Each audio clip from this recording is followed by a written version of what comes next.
my bag and throw me a roll. Early July.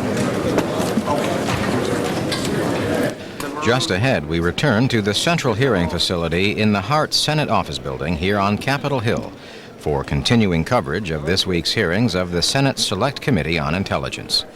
On Monday, the panel began its formal consideration of the nomination of Robert Gates to be the new Director of Central Intelligence. Former Deputy CIA Chief under the late William Casey, Mr. Gates is currently on the National Security Council staff. President Bush nominated Mr. Gates to take over the agency after William Webster announced his retirement. Nominated for the director's job 4 years ago, Mr. Gates then withdrew his name following questions about his role in the Iran-Contra Affair.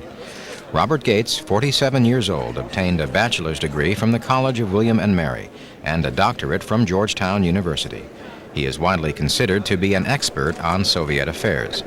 During the opening Monday morning session, senators on the 15-member panel gave opening remarks on the nomination. Mr. Gates then delivered an opening statement. During this upcoming Monday afternoon session, senators entered into a question and answer session with Mr. Gates. We now stand by for the Monday afternoon session to begin.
Hearings will come back to order.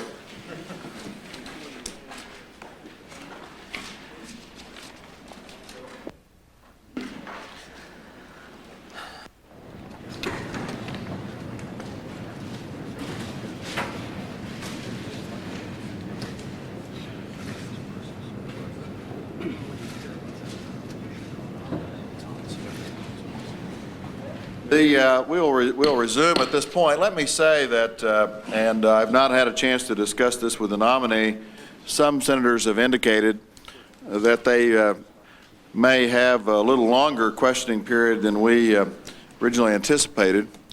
Senator Metzenbaum has spoken to me about this, and of course we will have to recess at 5 o'clock tomorrow afternoon, as I've indicated, because of Yom Kippur. Let me ask, we'll have a better sense after we begin to go through the questioning, but it might be advisable for us to think about taking a break and continuing maybe for 7:30 to 9:30 tonight for a couple of hours. Would that create a problem for members of the committee or for the nominee? I've not had a chance to bring this up. I know that he'd love to spend his evenings with us, his mornings with us, and the next several days with us. That'd be through it. Would that create a problem? I'm if at your we needed disposal, to? Mr. Chairman. Mr. Chairman.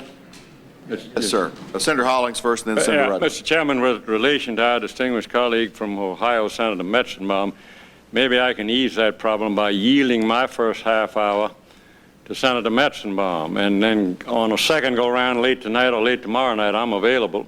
All right. Why don't we? And give it to him. Now, that doesn't in any wise indicate that I agree with necessarily his question or Iran-Contra. I happen to be for the Contras. And if I could send some aid down there today, Mr. Gates, I would.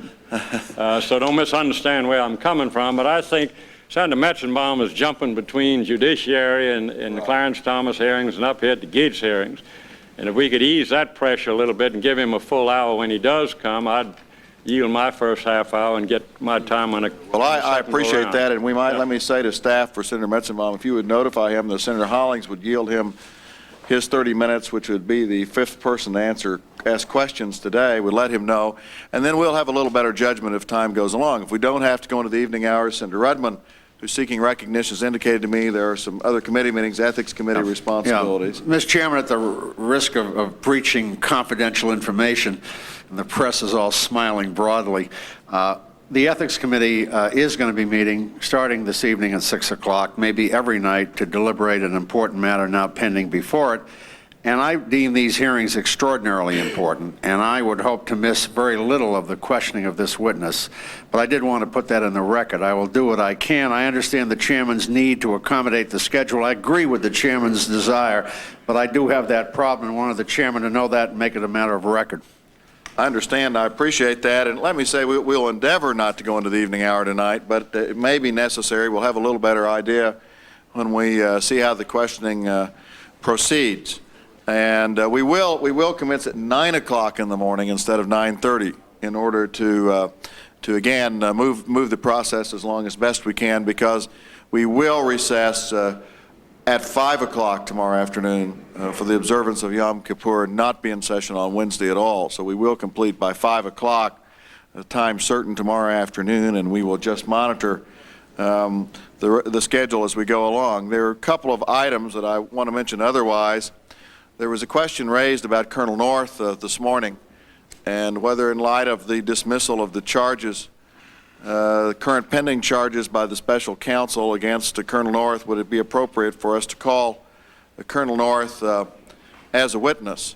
During the noon recess, I have had an opportunity to have personal conversation with both the special counsel, Judge Walsh, and also with counsel for Mr. North, Mr. Brendan Sullivan, during the noon recess. I was told by Mr. Brendan Sullivan that Mr. North would not appear voluntarily before the committee, would not agree to voluntarily testify without immunity, and without immunity would decline to answer our questions. I was also told by the special counsel that he believes that it could interfere with his ongoing investigation for us to attempt to call Mr. North, certainly if we got into any question of granting immunity to Mr. North. So I would just simply say to my colleagues, having had both of those discussions, it seems to me very difficult and literally impossible for us to try to proceed along that line. I would, however, point out, and I've had the staff research this matter, that there was testimony by Colonel North in the criminal case 88-80, docket number CR 88-80, April 12, 1989, in the United States District Court for the District of Columbia.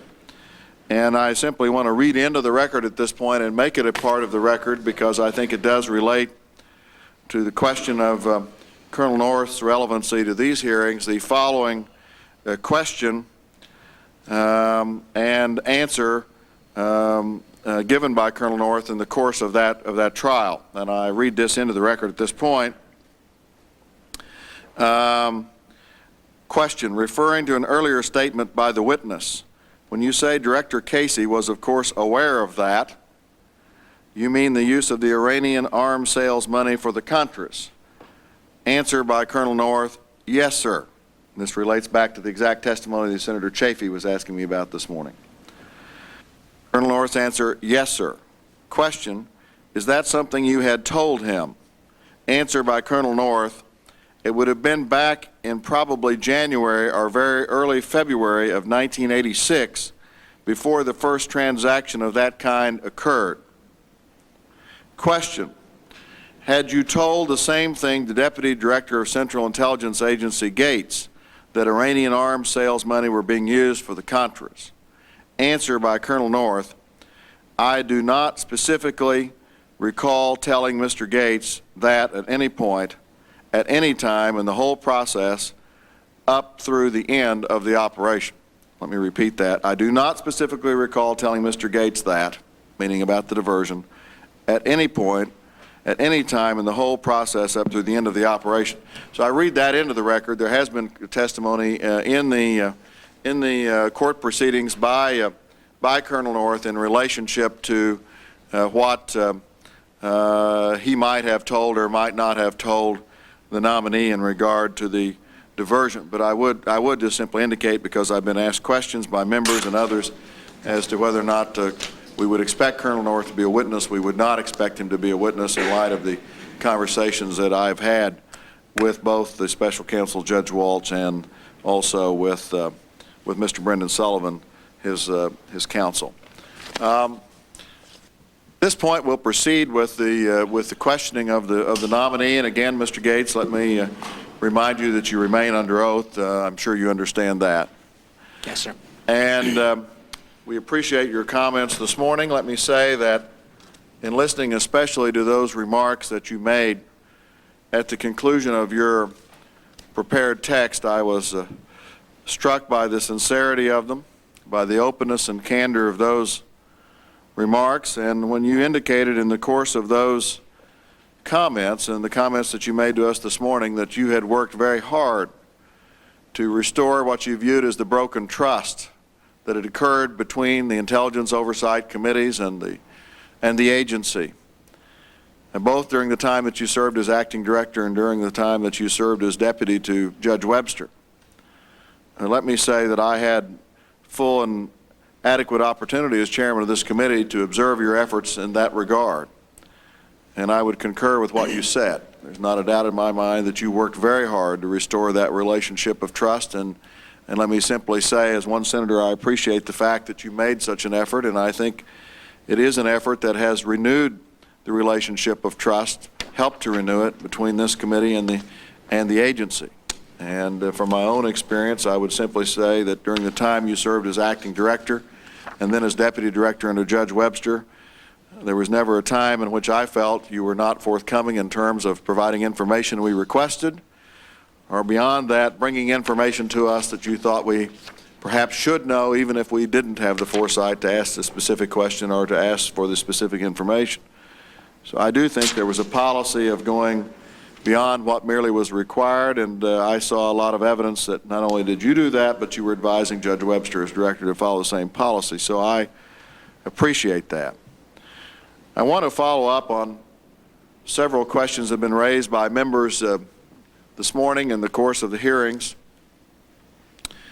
And I think these are matters that it's important for us to have in the record so that we can have a full understanding of exactly what you knew, when you knew it. But before I get into the questions that I had planned to ask you, let me turn to what you said in your remarks at the end of your statement this morning. You said, second, I should have been more skeptical about what I was told. I should have asked more questions, and I should have been less satisfied with the answers I received especially from Director Casey. When you look back on it, could you identify for us those areas where you think you should have been more skeptical, and what additional questions do you think that you should have asked that you didn't ask?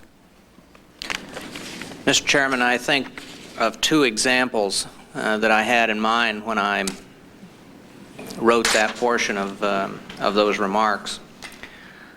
The first was following the lunch on October 9th, 1986, which Director Casey had with Colonel North, and which I joined.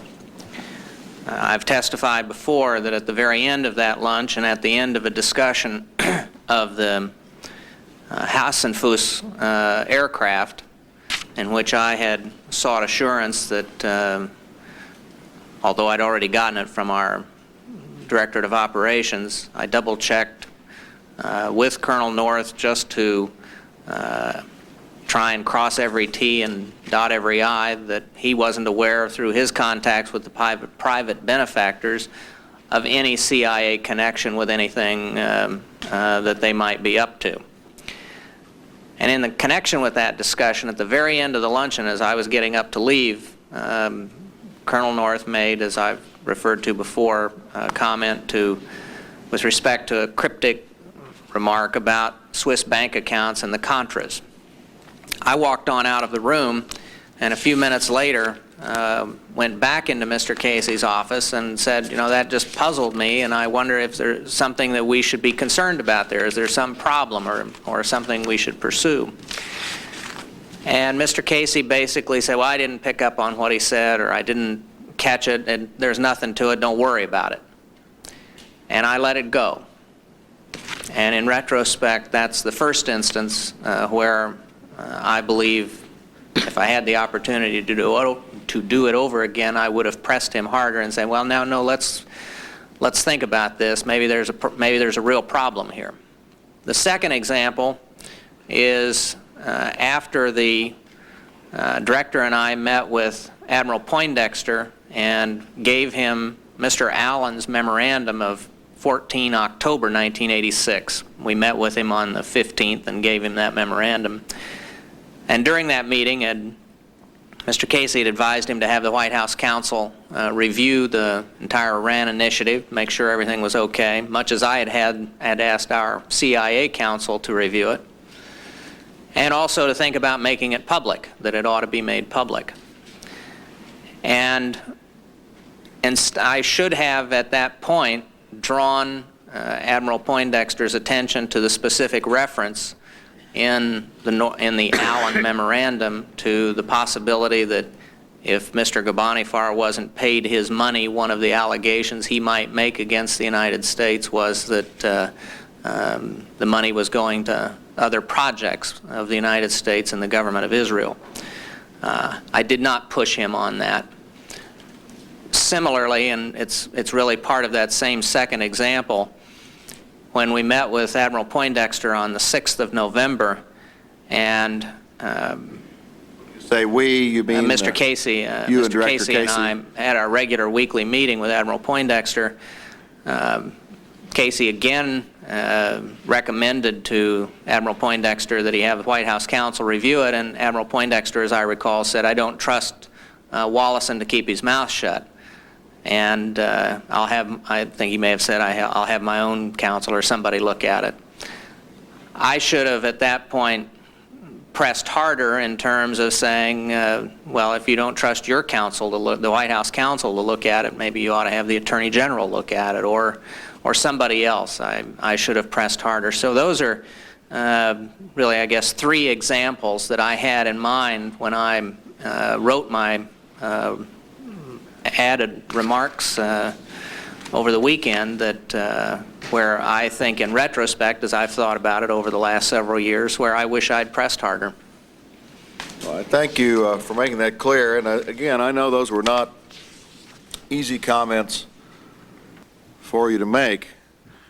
And clearly, reflecting upon them, you feel that you're confronted with situations like this in the future, you would follow a much more aggressive course in trying to get to the bottom of what was going on. Is that your basic viewpoint in terms of what you've learned from this experience?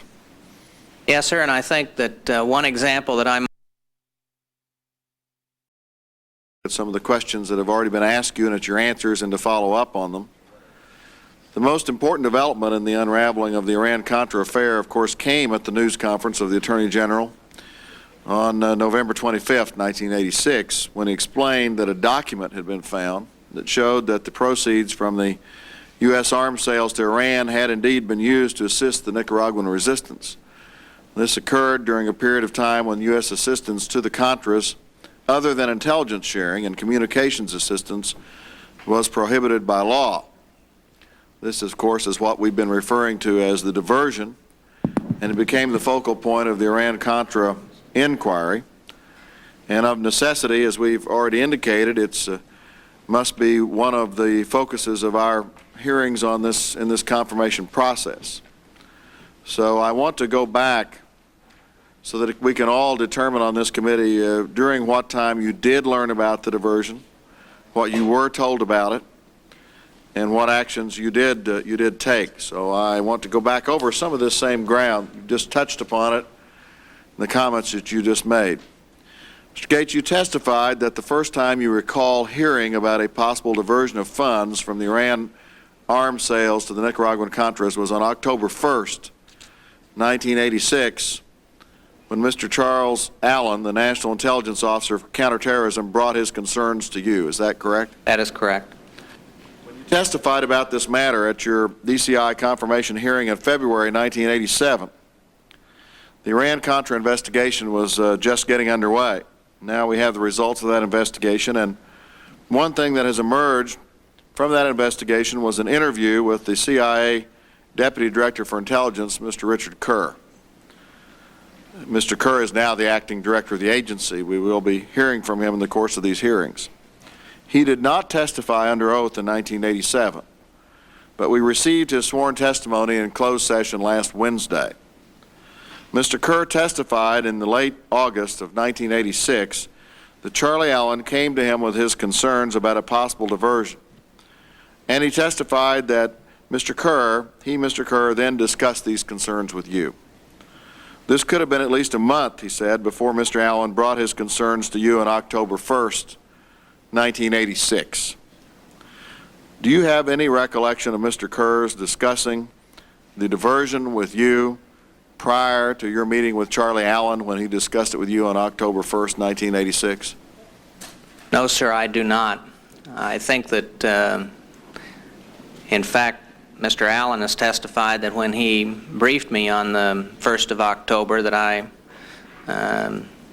seemed to be surprised and even startled by the information that had been brought to me. Now, that's the extent of my personal recollection. I will say that I have read not only the transcript of what Mr. Kerr has said, but also earlier interviews with Mr. Kerr by the CIA Inspector General, which took place 9 or 10 months prior to that in early December 1986.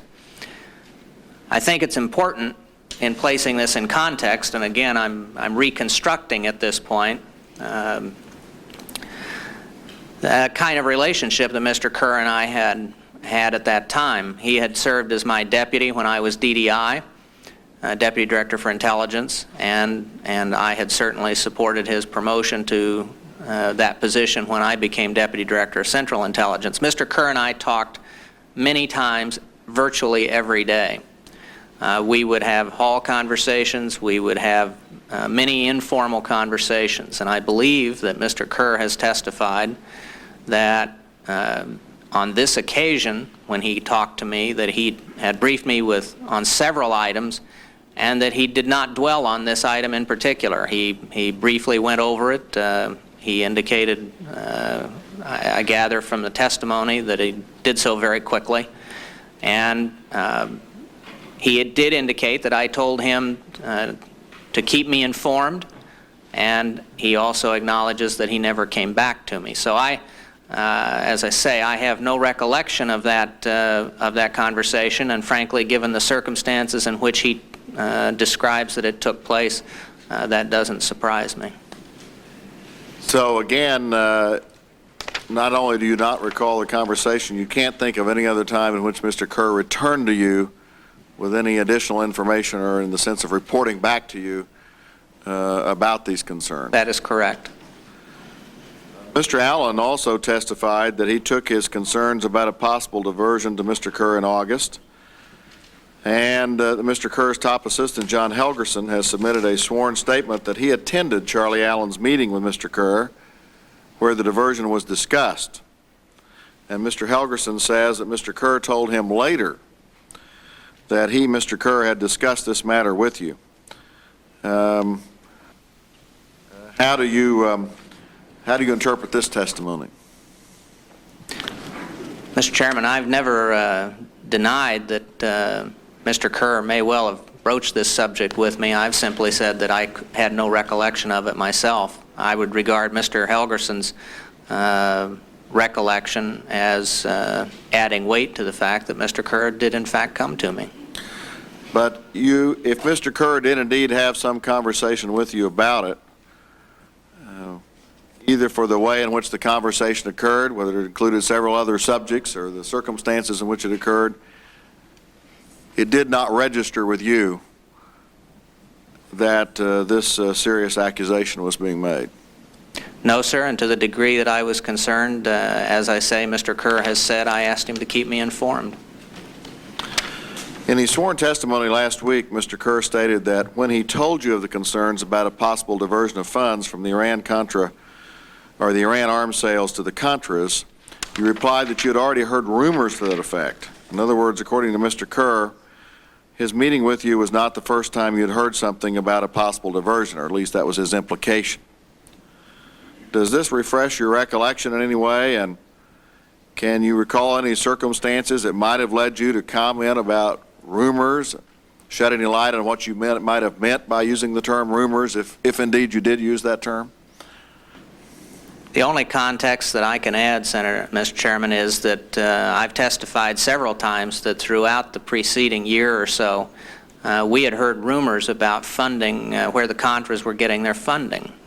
We had heard rumors about contributions or donations from foreign countries, from the private benefactors and so on. So I had heard rumors about Contra funding, and that's the only context that I can place on what he said. I would note from his testimony, though, that it appears that he was fairly uncertain about exactly what I had said. In fact, when he was interviewed by the CIA Inspector General in December of 1986, he did not have any recollection of that kind at that time. So if indeed you'd made any comments to Mr. Kerr about rumors, comments that you do not now recall making, the rumors that you would have referred to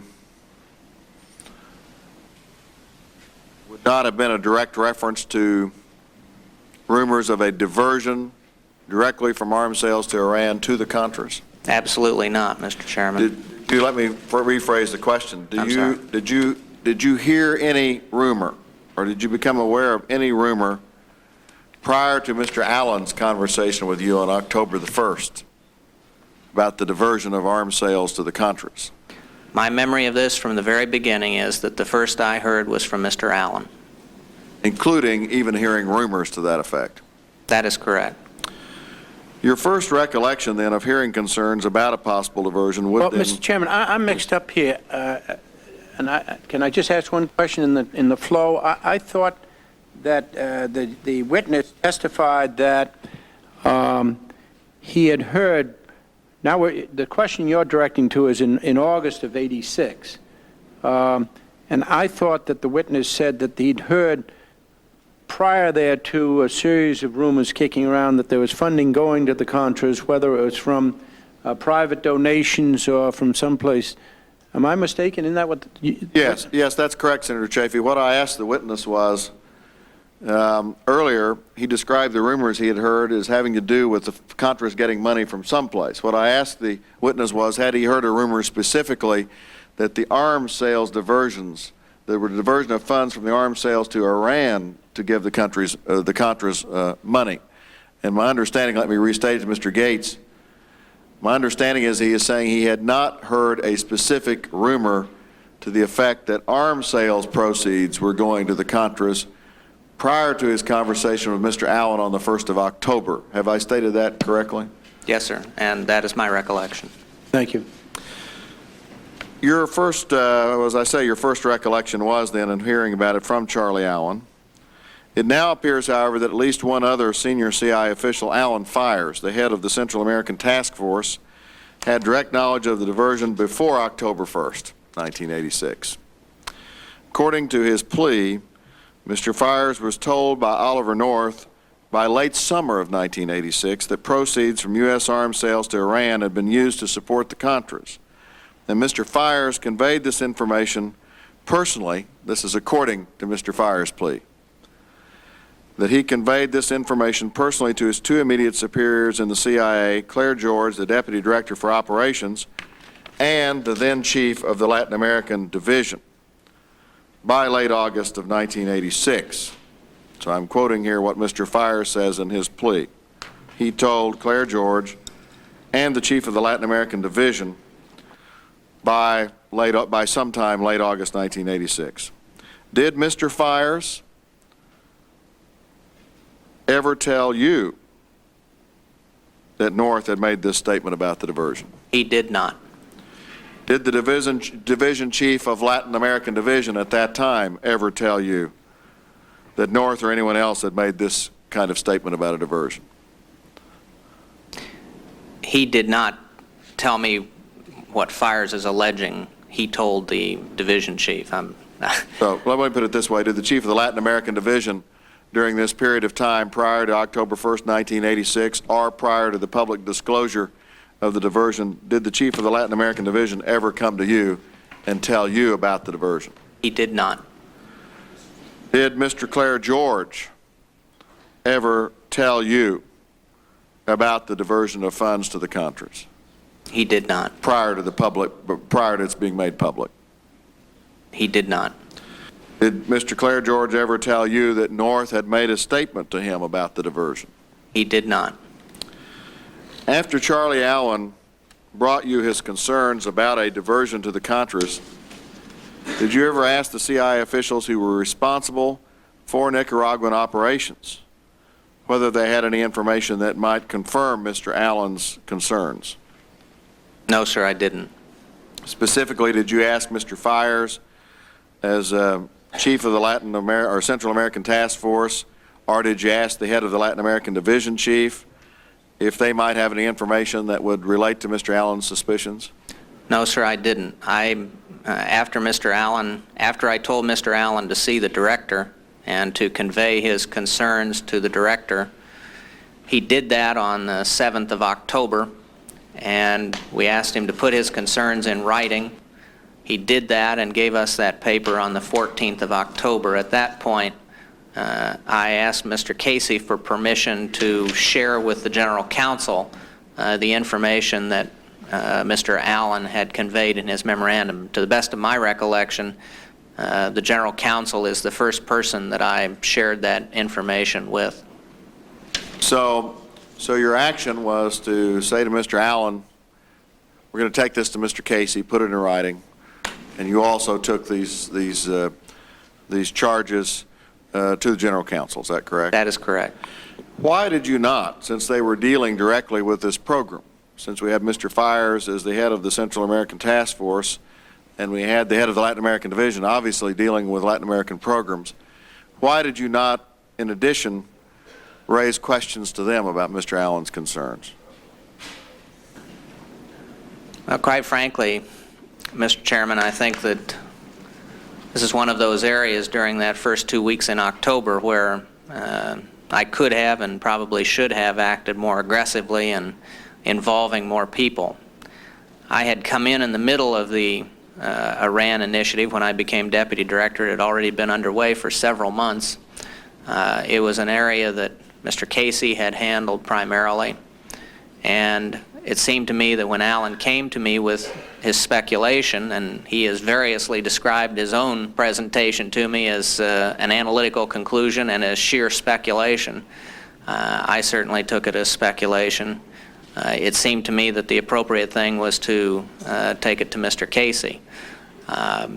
It was then, I can't remember whether it was my idea or the General Counsel's, to share Mr. Allen's memorandum with Admiral Poindexter and have the White House counsel look at it, but certainly that was the recommendation of the General Counsel. Last week, the committee heard sworn testimony in closed session from the former Latin American Division Chief who held that position after April 1986. He'll be referred to, and my question is, Latin American Division Chief number 2.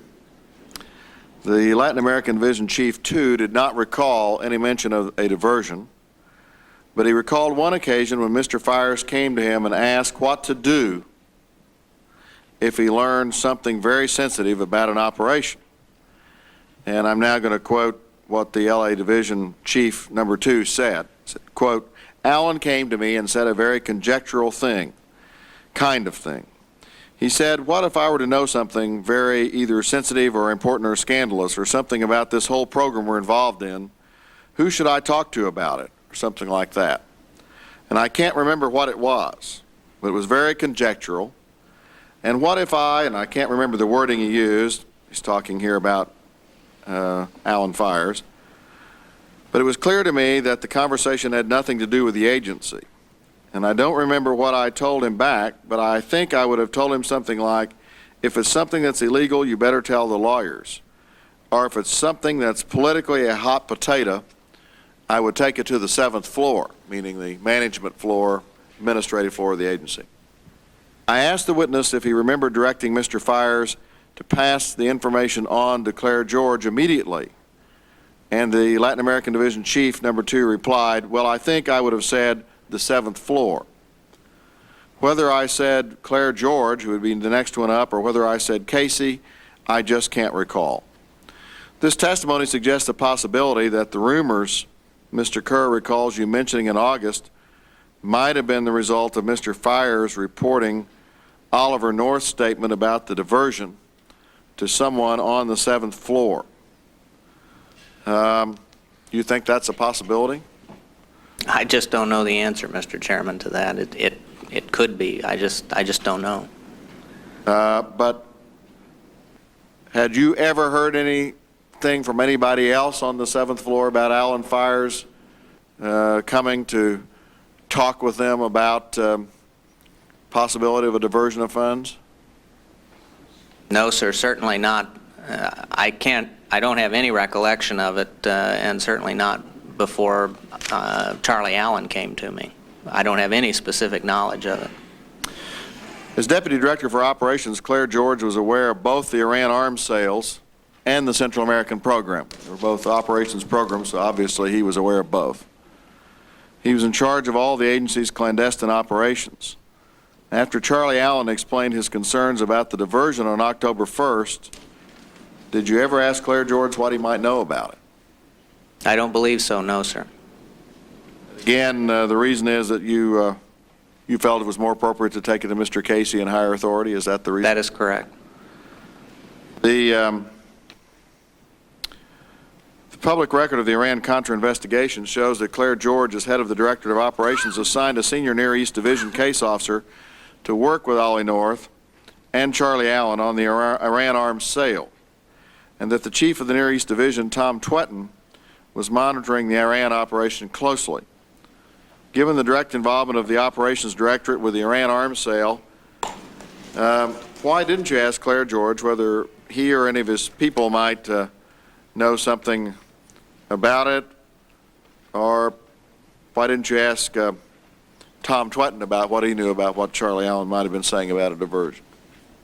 Well, again, Mr. Chairman, this is one of those areas where I think if I had pursued this more aggressively, that those would have been natural people to talk to. As it was, I was content, as I indicated in my statement at the opening, to pass the information that I had on to Mr. Casey. I might just say, just to provide a little context, Mr. Chairman, that during that 2 weeks in October, there were a lot of other things going on. I took this action, and I've acknowledged that I should have done more. But I think I wasn't just sitting around contemplating this matter. There were many other things going on at the time. It was the time of the Reykjavik summit. We had a coup attempt in the Philippines, a false Soviet withdrawal from Afghanistan. We had a break in relations between Britain and Syria over a terrorist incident. There were a number of other things going on, and in addition, I was getting ready to make my first ever trip as an intelligence official to the Middle East, leaving in mid-month. So I was preoccupied with these other matters, and as I've looked back on it in retrospect, I think that frankly I just didn't pay close enough attention to it, and I felt that I had discharged my responsibility by passing the information I had heard on to Mr. Casey. It's obvious from your statement to us this morning that for a long time you've given some thought about the implications of the question of how much Director Casey might have known about the diversion, not only just since the fires plea, but obviously before that you've been thinking to yourself about how much Mr. Casey knew about the diversion and when he may have known it. He's not here for us to ask him directly. If Oliver North told Alan Fires about the diversion, as he now admits, and as Colonel North has testified that he had told Mr. Casey about the diversion, and if you now believe that Director Casey may have known about the diversion, and you say in your statement this morning you should have been less satisfied with the answers you received, especially from Director Casey, why do you think that he didn't tell you about the diversion, if indeed he did know about it? Well, with the caveat that at least I don't know, I don't think anyone does. I think that he must have, he would have done it in order to shield CIA as an institution from the activity. There was a lot of testimony during the Iran-Contra hearings during the summer of 1987 about cutting CIA out, about misrepresentations to CIA by various people involved, protecting the institution, and so on. That if the presumption of the question is correct, then it seems to me that that's as good an answer I can come up with as to his motive. Indeed, he did know about the diversion and clearly indicated that he never told you. Is that correct? That is correct. Is this a painful thing for you to contemplate the possibility that he did withhold this information from you? Yes. And now I want to turn to your role in the preparation of Director Casey's initial testimony in the Iran operation, which he delivered to both intelligence committees on November 21st, 1986. You were questioned at some length about this at your previous confirmation hearings, and frankly, some members, I think, came away with an impression that we had not really gotten all the details about that period of preparation. So I want to go back over it. I think it's important. It's a matter about which some concerns have been expressed, and as members have said this morning, it's important we clear the air on any unresolved matters, so I ask it in that spirit.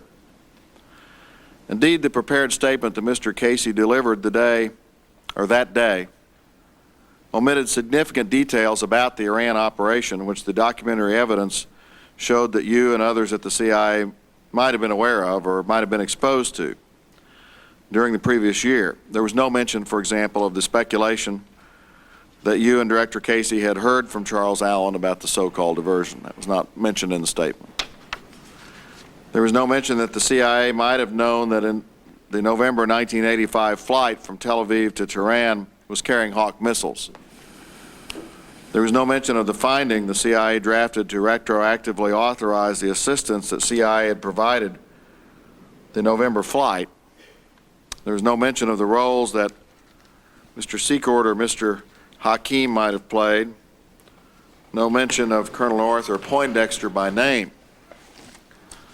Now, you testified then and have testified since that you regret that the Casey statement had not been more complete.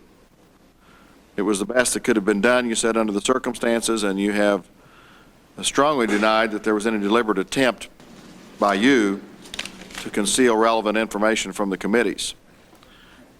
Preparations for these hearings, the committee has made an extensive effort to reconstruct the events surrounding the preparation of this testimony. And to provide some context for my questions, I'd first like to provide a short synopsis of the events of that week as we understand them. Ask for any comments you may have in terms of its accuracy, and then move on to your recollections with respect to several specific points. So let me first begin with a summary, and if at any point I've misstated the facts or the sequence as you understand them, please don't hesitate to interrupt me. Casey's testimony was to be delivered to both intelligence committees on Friday, November 21st, 1986. Casey left on Sunday, November 16th, on a trip to Central America, leaving you with instructions to take charge of the efforts to draft the testimony, which was intended to describe the CIA's role in the arms sales to Iran. Is that correct thus far? Yes, sir. My recollection is that memorandum basically simply laid out a number of things that he wanted gathered for him in preparation. Various documents, briefings on terrorism. He wanted some refreshment on some other ideas. I don't specifically recall whether it tasked me to prepare the testimony, but it asked me to take care of getting these things for him. So in essence, he left on Sunday, November 16th. He was to testify on Friday, November 21st, and he said to you, in essence, get some information together for me that I'm going to need for my testimony. Yes. On Monday, November 17th, you spoke by secure telephone with Casey and obtained his consent for the general approach the statement would take, that it would be limited to CIA's role in the Iran operation, but not attempt to defend or explain the administration's policy. Is that correct? That is correct. Casey would deal with the policy questions, during the question period if necessary. Yes, sir. Passed this guidance on to the CIA staff at a meeting you chaired on the CIA on Monday afternoon and urged them to pull together the relevant facts. Is that correct? Yes, sir. On Tuesday, November 18th, you spoke again with Director Casey in Central America and relayed a request from Admiral Poindexter urging him to return sooner than planned from Central America so that he could join a meeting that Poindexter was arranging at the White House for Thursday afternoon to review the upcoming Casey testimony. Is that correct? Yes, sir. The same day, Claire George and members of his staff briefed the staff of the two intelligence committees on CIA's role in implementing the finding of January 17, 1986, but did not cover events prior to the finding. Is that correct to the best of your knowledge? That's my understanding, yes.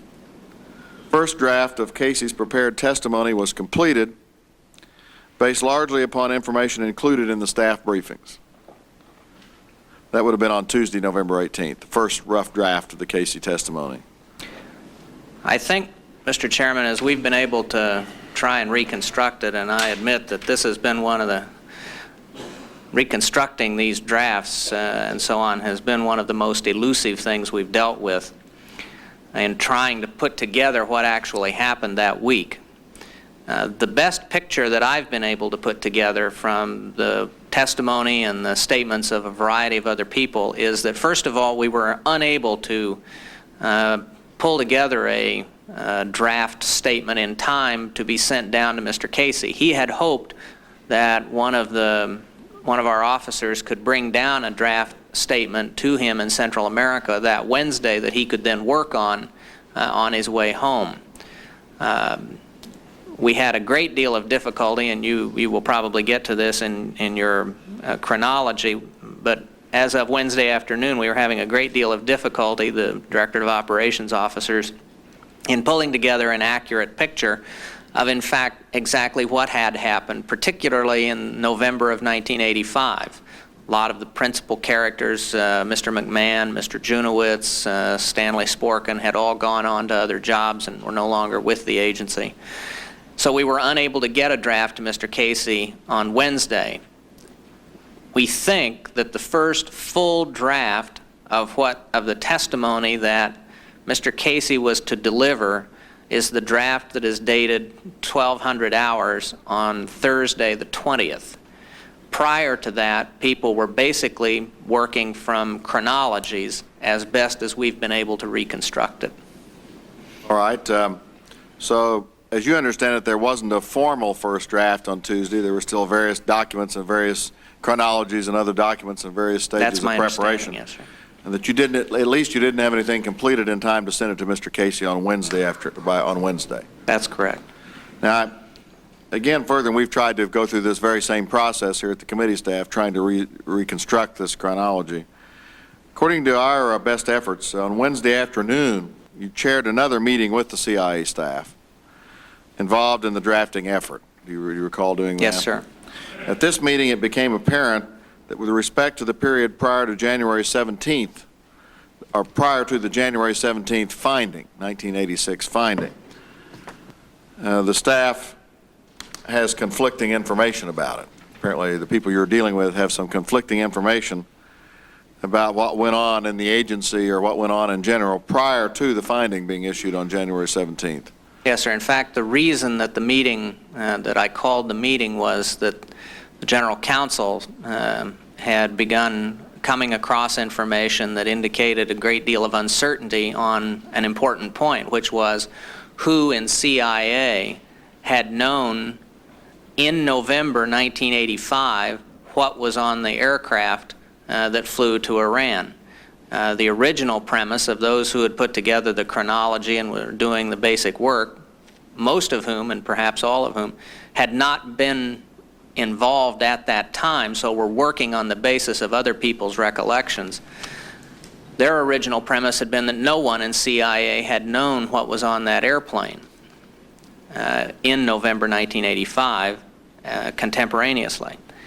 But Mr. Doherty came to me and said that, in fact, it was beginning to look like that wasn't the case, that perhaps one of our chiefs of station in Europe had known, that certainly it appeared that the pilot of the proprietary aircraft had known. So the facts, as we got closer to the testimony, ironically, the facts began dissolving before our eyes rather than becoming firmer. And it was at that meeting that Mr. Doherty suggested that we postpone the hearing. And I told him that I did not think that that was politically possible in light of the firestorm that was going on. And so I insisted in talking with him that we be sure and include in the testimony a caveat to the effect that we were still trying to gather facts. So when you say you didn't think it was politically possible, in this meeting on Wednesday afternoon, when he was saying maybe we ought to wait, not testify before the committees, you were saying you didn't think the committees would agree to wait. They were That's anxious. exactly correct. They were demanding that someone appear and Yes, sir. and testify. Later the same afternoon, this is again on Wednesday, you and Mr. George and his assistant attended at a meeting at the White House with Mr. Poindexter and Colonel North to review what Claire George had briefed to the Intelligence Committee's staffs the day before. Is that correct? Yes, sir. That is my recollection.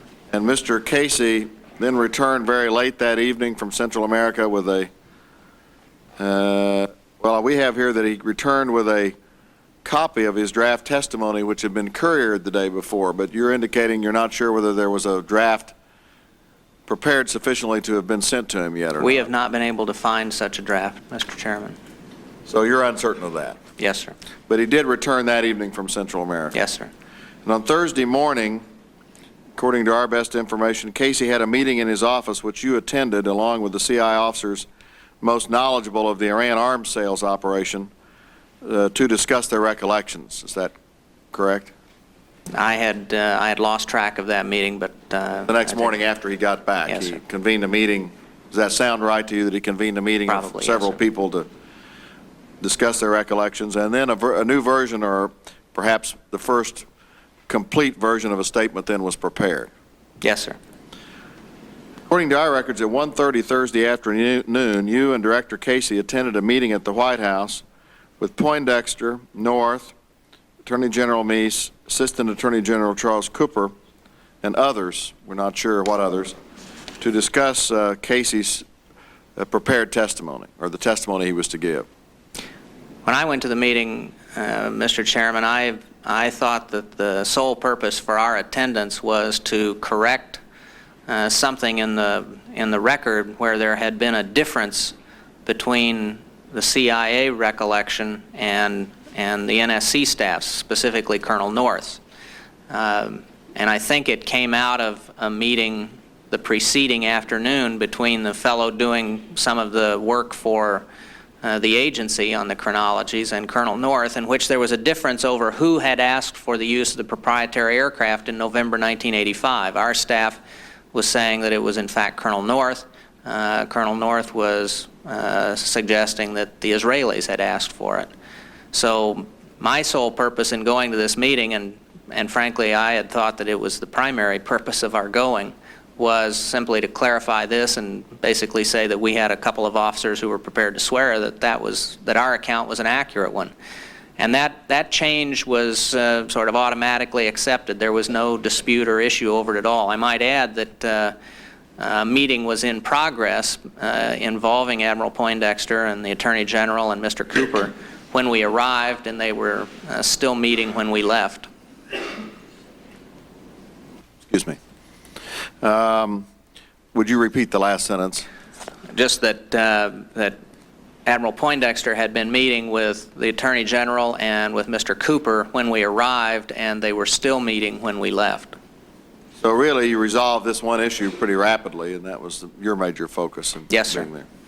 There. I understand that Poindexter was to be meeting with the chairman and vice chairman of the intelligence committees on the same subjects prior to. He'd be meeting with them. That was your understanding, that he'd be meeting with them prior to Mr. Casey appearing. Is that correct, or do you know? I may have been told that he was going to have that meeting, Mr. Chairman, but I forgot the specific of it. Well, after the meeting at the White House, where you've been there, you and Casey returned to the CIA, according to our records, for another meeting with the staff to review another amended version of the testimony, yes, the sir. latest version of the testimony. Now, not everyone had the same draft at the meeting, and there were different documents floating around. Is that correct? The meeting was fairly chaotic, Mr. Chairman.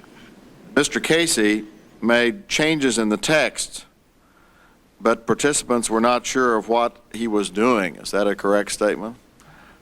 Mr. Chairman, it may be worth setting the stage. This meeting took place in the director's conference room, and there were probably 12 or 14 people there. They were all arguing with one another about what the facts were.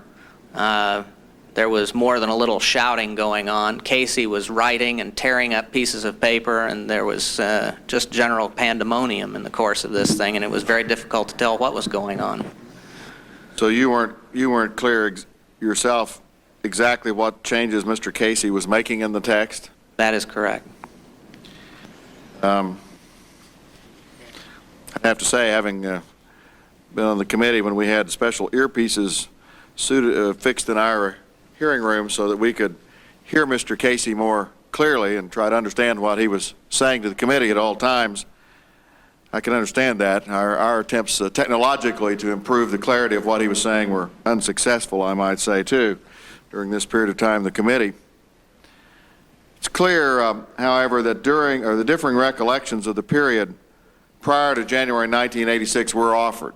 What was going on, what had gone on prior. In this meeting, there were various competing There was views. a lot of debate, particularly over it. I think most of the dispute was over the period prior to the January 1986 finding. As far as you're personally concerned, was this your last involvement in the statement per se? Yes, sir. The last full type draft that I saw before Mr. Casey testified, or that I read, was the one that was dated 1,200 hours on the 20th. And I might add, Mr. Chairman, that it had a number of facts in it, or a number of pieces of information that during the course of the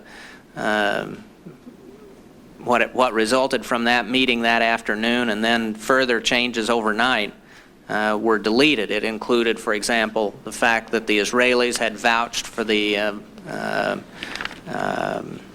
reliability of Mr. Ghabanifar, although he was not named by name.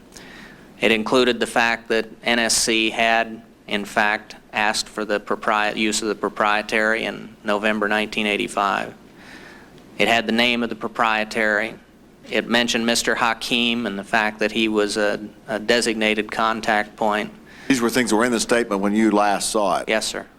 It included the fact that the Iranians had agreed to provide a portion of the tows to the Mujahideen as part of the deal. It included meetings that had taken place between Mr. North and Rafsanjani's nephew, and between I think Mr. Cave and a relative of Khomeini's. It did not have a lot of the detail in it that was later added in terms of the dates and numbers of the arms shipments that were added later in the afternoon and so on. But there was a fair amount of detail in there that had not been in before. And I think it's the recollection of at least one or two of the people who were involved in putting the testimony together that the only reason that there was mention of the November 1985 flight at all in the testimony was because I insisted that. Most of the others, presumably because of the uncertainties, had argued against mentioning the November flight, but I insisted on putting it in. So there were substantial differences between the last version of the statement, both additions and deletions, as you saw it when you left for the day, and the time it was presented to the committees. Yes, sir. And as I understand it, Mr. Casey and his assistant took over responsibility for making further revisions after you left for the day. Is that correct? Yes, sir. I think there's another draft dated 8 o'clock that evening, and then there may have been another couple of drafts the next morning. Mr. Casey appeared before the House Intelligence Committee the next morning at 9 a.m. and before this committee at 11:15 a.m. He returned to the House Committee at 1:30 to complete his testimony. Did you attend these hearings yourself? I did not. Let me turn now to questions about one or two very specific areas, and then I will turn the questioning to the Vice Chairman. I think that sequentially this might just be helpful if I could, for the sake of the committee and later questioning by the members, get one or two of these points concluded before I cease my questioning at this point, because other questions may want to build on it. The December 5th, 1985 finding. According to the statement of former CIA General Counsel David Doherty, in the course of preparing the Casey testimony, an attorney in his office, Bernard McCufka, found an unsigned copy of the December 5th, 1985 retroactive finding, which he gave to you at a meeting at CIA, which as best we can determine is the meeting which took place with the staff on November the 19th in the early afternoon. This is one of these meetings you were having with the staff. Yes, sir. He says he brought this to your attention and you said you would look at it. The committee has a copy of this document which we'll show you now. Do we have a copy here? Document which purported to be a finding, the retroactive finding, unsigned, December 5th. Do you recall General Counsel Doherty providing this to you?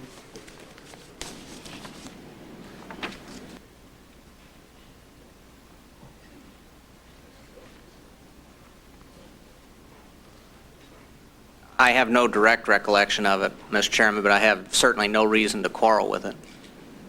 Are you not sure whether it was given to you in this meeting or not? I assume that it was. Assume that it was. Yes, sir. But you have no direct personal recollection of it. That's correct. Did you relate it to anything you had known about earlier, for example, a meeting in John McMahon's office? No, sir. I had completely forgotten about the December 5th, 1985 meeting in Mr. McMahon's office when I had still been Deputy Director for Intelligence. And I was not reminded of that meeting until his assistant reconstructed her notes of the meeting about a week after Mr. Casey's testimony. As we have tried to reconstruct the putting together of Mr. Casey's testimony, it is clear that there was a major dispute over this finding and whether it existed, whether it had been signed, what its status was, and the net result of it was tremendous uncertainty and a general sense on the part of most people that in fact there had been no such finding. But there was a great deal of uncertainty about it. Take any action with respect to any unsigned copy of a finding given to you that Mr. Doherty recalls giving to you at this meeting or showing to you at this meeting? No, sir, only to see that some of these matters were tracked down. I know that at one point somebody told me that Mr. McMahon or Mr. Junowitz might have some information, and it may have been in relation to this finding, and I directed them to telephone them and find out. Mr. Chairman, could I ask a question Yes, at sir. that point? Yes, sir. I'm a little baffled by the uncertainty about the existence of the finding. Aren't there records kept or files kept that clearly indicate whether a finding has been made or not made? Yes, sir, there are, Senator Cranston, and this is one of the things that I found fairly strange about this entire affair. Nobody had seen, that I was aware of, had even seen this finding. There was uncertainty whether it had even been signed. I think most people were aware that there was a January 17th finding, but we didn't even have a copy of that, and we didn't get a copy of that finding until I urged Mr. Casey to ask for it in October of 1986. So it was one of the, I'll be honest with you, one of the several aspects of the whole Iran-Contra affair that from the standpoint of CIA was incredibly irregular. The idea that that we had such uncertainty. Now, I think that it did not trouble people so much at that time because there had been no operational activity between the November 1985 flight and the signing of the January 1986 findings, so that there was no sense of concern on anybody's part that operational activities had taken place subsequent to that November flight that would have required a finding. So I think that people were, I suppose, less concerned about their uncertainty for that reason. Thank you. Mr. McCufka discovered the finding, and I apologize for going on a little longer on this point, but again, we're related to the preparation of testimony, and I want to try to nail this down. Mr. McCufka discovered the finding, also recalls that Doherty told him that you had raised the matter of this finding at a meeting with North and Poindexter, and that either or both had told you, I'm talking about North and Poindexter, had told you the finding does not exist. McCufka says he then relayed this to Charlie Allen, who he discovered was aware of the existence of the finding, which he referred to as the mini-finding. Allen confirms this account and recalls subsequently phoning North about the matter and being told bluntly, the finding does not exist. Allen then called McCufka back and told him that the CIA raises this, it will be our word against theirs. Did you in fact ever raise the matter of the unsigned retroactive finding, the so-called December 5th finding, with North or Poindexter? I don't remember doing so, no, sir. So you wouldn't recall if they had any response because you don't recall raising it? No, sir. Looking at this strictly from CIA's point of view, if the White House insisted the finding did not exist, then it would mean that CIA had provided assistance to the November 1985 sales without proper authority, would it not? Well, sir, we had a long discussion about this in 1987, and I think that where the General Counsel's office came out, and again, I'm having to defer to the various attorneys involved in this, and frankly, it sounds to me like they're splitting some fairly fine hairs here, but I think their argument was that the decision of those in 1985 who allowed the proprietary, or who allowed the proprietary to make this mission,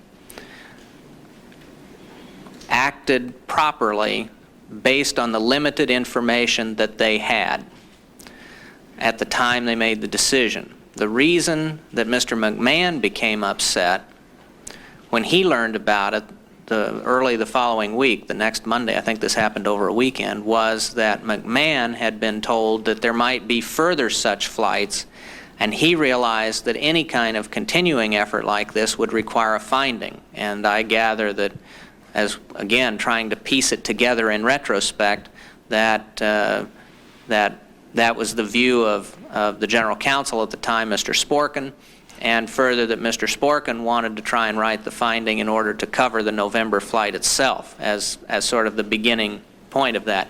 There's no question in my mind, from a policy standpoint, that there should have been a finding at that time. Right. Well, Charles Allen has also told the committee that he attended a meeting in the morning of Thursday, November 20th, 1986, with Mr. Casey, where he raised the matter of the earlier finding, which he described as a minute finding, and that Claire George told him quite firmly the finding did not exist and he should drop the subject. The Director Casey's calendar for that date shows you were in attendance at this morning meeting. Do you recall Mr. Allen having raised the matter of the finding, of the retroactive finding at the meeting with Casey, and being told to be kept quiet by Mr. George? No, I don't. I don't know why there would have been any embarrassment or reluctance to include mention in the testimony about the finding. If it existed, it would have, I think, strengthened CIA's position, not made it look worse. Well, just to refresh your recollection of what was going on at the time, the President held a news conference on November 19th, same day you were meeting with Poindexter North, where he said basically that it was not arms for hostages.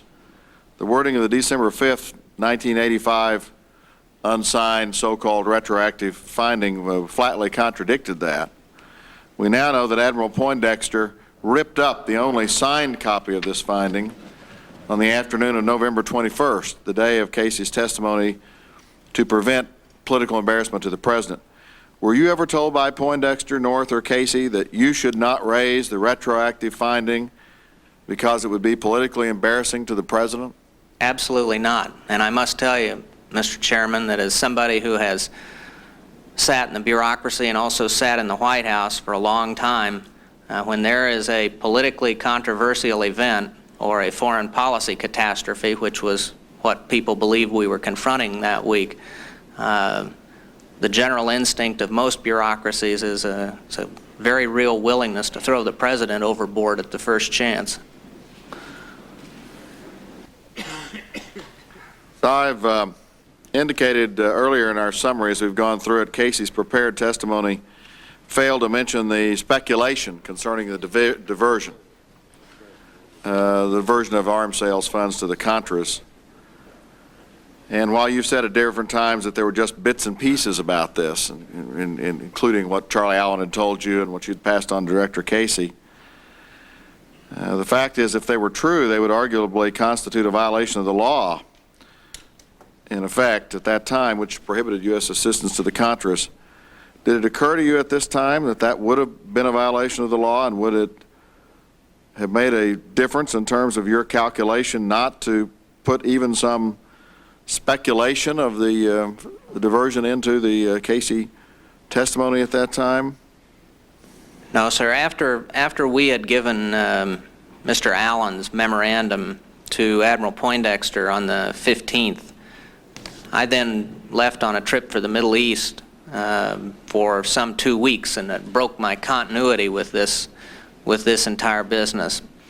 I think that the thing that we were focusing on, and I think it may help explain why I sent Mr. Allen to Mr. Casey, but also I think helped shape our approach in November, was that the revelation of what Mr. Allen talked about in his memorandum, and there were various conversations about operational security, really focused more. What operational security really meant was we were on the verge of a foreign policy catastrophe. What Mr. Allen was basically saying in his memorandum, and the speculation about a diversion has taken on great significance in retrospect, as it properly should. But at the time, the focus was on the fact that we were on the verge, or the very great likelihood, of the revelation of, in fact, an arms for hostages policy that would not only have tremendous repercussions here at home, but also overseas. And that clearly was what was shaping our thinking at the time in November. So it was this operational security, this foreign policy aspect of it, that I think was preoccupying most people. And frankly, having not heard any new information about a possible diversion, it just didn't occur to me to put it in the testimony. One other matter in the testimony, the November 1985 flight, obviously we've had discussion going on about what the cargo was. CIA had been told by North that it was oil drilling equipment, but CIA lawyers recalled being briefed that it was missiles or some types of arms. An early draft of Casey's statement stated that no one in the U.S. government had learned that the cargo was missiles until mid-January 1986. Subsequently, this was changed to read, no one at the CIA had known what the plane had carried until mid-January. And in the end, this sentence was taken out of the director's statement altogether on the basis of former General Counsel Sporkin's clear recollection that he had known a few days after the flight that the cargo had been arms. I guess that was during a discussion about whether there should be a finding or not, as well as conversations Casey had with Poindexter and others. The prepared statement Casey actually delivered said only that, quote, the agency was asked to recommend a reliable airline that could transport a bulky cargo to an unspecified location in the Middle East. When the plane got to Tel Aviv, the pilots were told the cargo was spare parts for the oil fields and it was to go to Tabriz. There was no mention that Sporkin or anyone at the CIA recalled learning within days of the flight that missiles or arms or munitions of some kind had been aboard. There was no mention of that some people in the agency had been told that. When Director Casey was asked by Senator Leahy later in the questioning when the CIA had learned that the November 1985 flight had carried missiles, Casey reverted to the sentence in the statement that had been deleted the night before and said the agency didn't know until the Iranians told them sometime in January '86 by way of complaining about the inadequacy of whatever was delivered.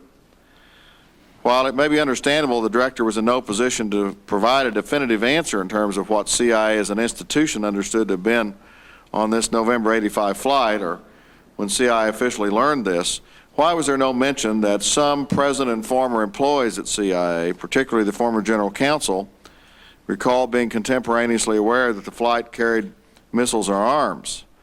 Why would that have been? And why would not the oversight committees have been advised of that possibility?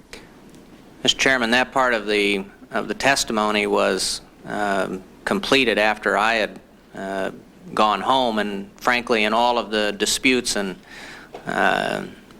telephone calls of that Thursday evening and late into the night, I guess I was considered sufficiently on the periphery. No one ever called me about it at all. Trying to figure out what happened with this sentence about who knew what when has been one of the most difficult aspects of this testimony.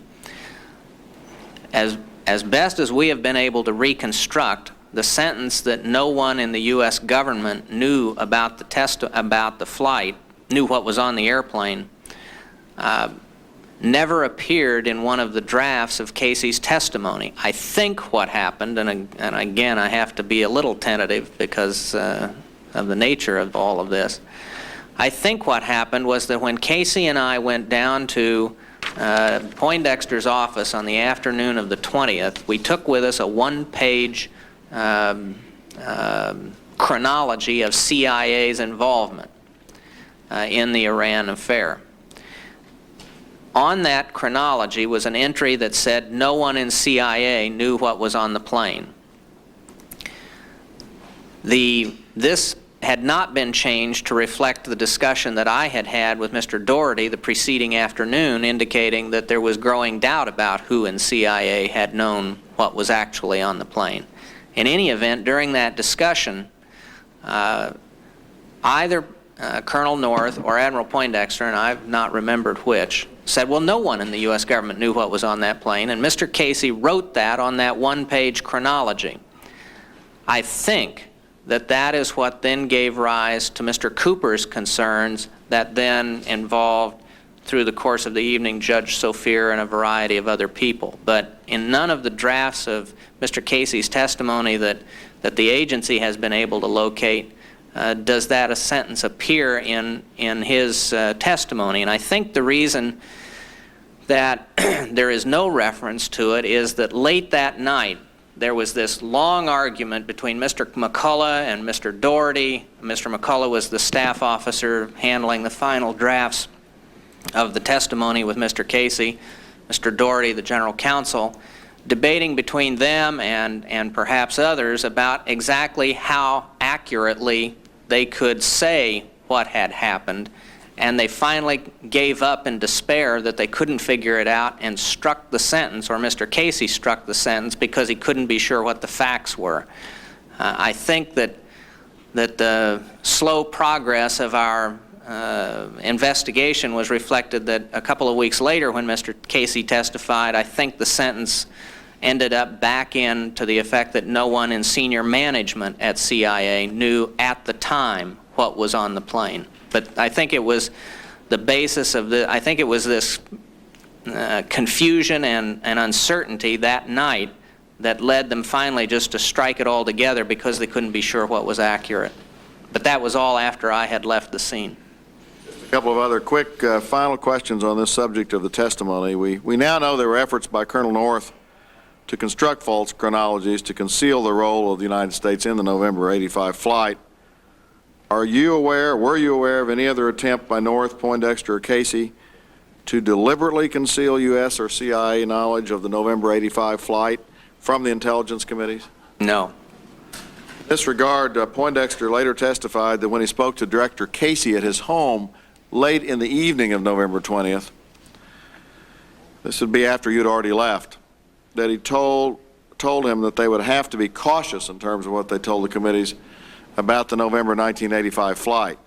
Did Casey ever report this conversation to you? No, sir, I don't think so. I might mention, Mr. Chairman, that one of the ways that Judge Sophia and the others got involved was that I had authorized Mr. Doherty late that afternoon to make copies of the next draft of the testimony available to both the Secretaries of State and Defense. He then asked me if we could make it available to their general counsels as well, and I said I didn't have any problem with that, but it was up to the secretaries. So I was trying to get the information around in a way that people who could double-check the testimony had access to it. After Mr. Casey gave his testimony on the Hill, did you seek to find out what he had said to the committees? No, sir. He spent a good part of the day on the Hill, certainly all morning and into the early afternoon, and then I was leaving for California that weekend, so I don't recall any discussion with him about it. Normally, when people come back from testifying on the Hill and you say, "How did it go?" they always say, "Went fine. It just went really great." I don't think anybody ever lost a point in testimony on the Hill by their own account. The DCI's calendar says that he saw you twice on Friday, the 21st. This has been after the hearings, and that you had another meeting with him the next morning concerning Iran, I guess before you left on the trip for the weekend. Did you use any of those meetings as an opportunity to ask him any more details about his testimony, or to discuss his testimony any further with him? This would have been again after he'd given the testimony. I'm fairly sure I didn't. I'm sure I asked him how it had gone and just a general statement of that kind, but I don't recall any further discussion than that. Why didn't you follow up more to find out what he'd actually said, since you had been tasked to work so hard on helping draw a lot of this together? Well, sir, one of the reasons why I think I had not been involved late on the evening of that Thursday and so on is that I really was sort of a tag-along that week. I tagged along with him to Poindexter's office where we had that meeting, and I tagged along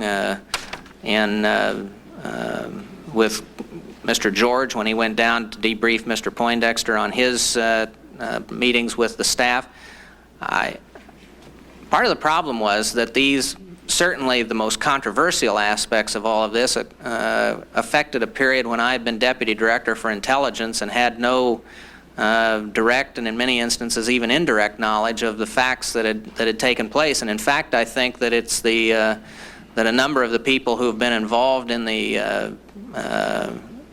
and been interviewed by this committee in connection with the preparation of that testimony have said at one time or another that it was clear that I didn't know what the facts were or that I was not very well informed, although I was trying to get everybody to put as much into the testimony as we could. Thank you, Mr. Gates. There's some other items that I want to ask you about in regard to the Iran-Contra Affair, but these seem to me the two most important in terms of the diversion and the preparation of the testimony, items that we should cover to lay down a predicate for additional questions that will be raised in the hearings. I obviously am anxious to question you also about your ideas about the future of intelligence, the redesigning of the intelligence community, the appropriate role of education to improve intelligence analysis, how we might use intelligence to effectively deal with international environmental problems and challenges, and a lot of other issues. But perhaps we'll have an opportunity to return to those, but I wanted to turn to those items that I felt were most important for us to examine in the very beginning in terms of your past actions and to get those into the record and hear your further explanations, since we've had an opportunity to question you about these matters before any additional statements that would shed light in answering these questions. I appreciate your directness and the answers that you've given. Now going to yield to the Vice Chairman for his questioning. Let me say to my colleagues that immediately after the questioning of the Vice Chairman, we will take about a 5-minute recess. We will then return for a round of questions beginning with Senator Nunn, followed by Senator Warner, and then Senator Hollings has yielded his order at this time to Senator Metzenbaum, so Senator Metzenbaum would follow Senator Nunn and Senator Warner in the order of questioning. I might ask those members that are present and any of their staff, the staffs of those that are not present, if they could to please let our staff director know the approximate amount of time that they think they will want to have in terms of asking questions. Again, that will just help me somewhat in scheduling and determine whether or not we need to go into the evening. Mr. Chairman, if I could interrupt you. As you know, Senator Metzenbaum and I also have the Thomas hearings, and you know, I can probably come when my time is up, when I'm notified here. So if the staff could let me know, that'd be helpful too. I can tell them how much time I want, but I need to have a little advance notice if possible. We'll notify you, what, 15, 20 minutes before, or a little earlier than that? Yes, sir, if possible, because there are some witnesses that, matter of fact, some from my state of Arizona, I obviously would like to be there at the Thomas hearings. When they come, they won't be until Thursday, probably. Let's do this. Let us notify you when it's when the person before you starts speaking. If you can't come, then we'll try to switch an order with you with someone else. Thank you, Mr. Chairman. Mr. Chairman, appreciate just that. an observation. Warner? The subject of Ollie North was raised this morning by myself and others with the hopes that, and you responded to my request, that you act promptly to determine whether or not there's any feasibility. My understanding now, and I'm pleased with it, this issue is now over and done with, and he will not appear as a witness before this committee. There's no basis for any request we continue or delay the hearings or anything like that. No, I would say, Senator Warner, I see no reason to do that. As I say, Mr. North's relevance would be on the essential point of whether he had discussions with the nominee on this matter of I thank the diversity. chair and I thank the vice chairman. And the special counsel and the counsel for Mr. North have indicated that it's not going to be possible for us to go through that process. The senator was the senator from Virginia here when the chairman read the testimony of Oliver North concerning Mr. Casey's knowledge? Okay. I'll turn now to the vice chairman, and as I say, following the questioning of the vice chairman, and I apologize to my colleagues, I did feel important to finish that particular subject. We will then have a 5-minute recess after the questioning of the vice chairman, and then we will return to the others as I've indicated. Senator Murkowski. Thank you, Mr. Chairman. I feel that I'm being held as a hostage for the recess, but I would like to compliment the chairman. I think the extensive questioning certainly signifies the tremendous research that has been done by our staffs, and I assume in the tradition of this body that when we leave Mr. Gates and finally wind up this hearing, it will be in the tradition that there are a few unspoken questions left by our colleagues, which is as it should be. However, more specifically, Mr. Gates, in your concluding remarks of your testimony, you lamented to the statement that you should have asked more questions, should have been less satisfied with the answers you received, especially from Director Casey. I'd like to go into a line of questioning relative to just what that relationship was, recognizing that there was a formal structure within the agency. And in order to understand why certain persons in the agency would have knowledge about the diversion or the alleged diversion of money to the Contras, and certain people did not. And of course, it's important to understand that we understand how the CIA operated under William Casey. I have before me a kind of a briefing on an organizational chart that lists Director Casey as the director, of course, and you, the deputy director of Central Intelligence. And then you were also chairman of the National Intelligence Council.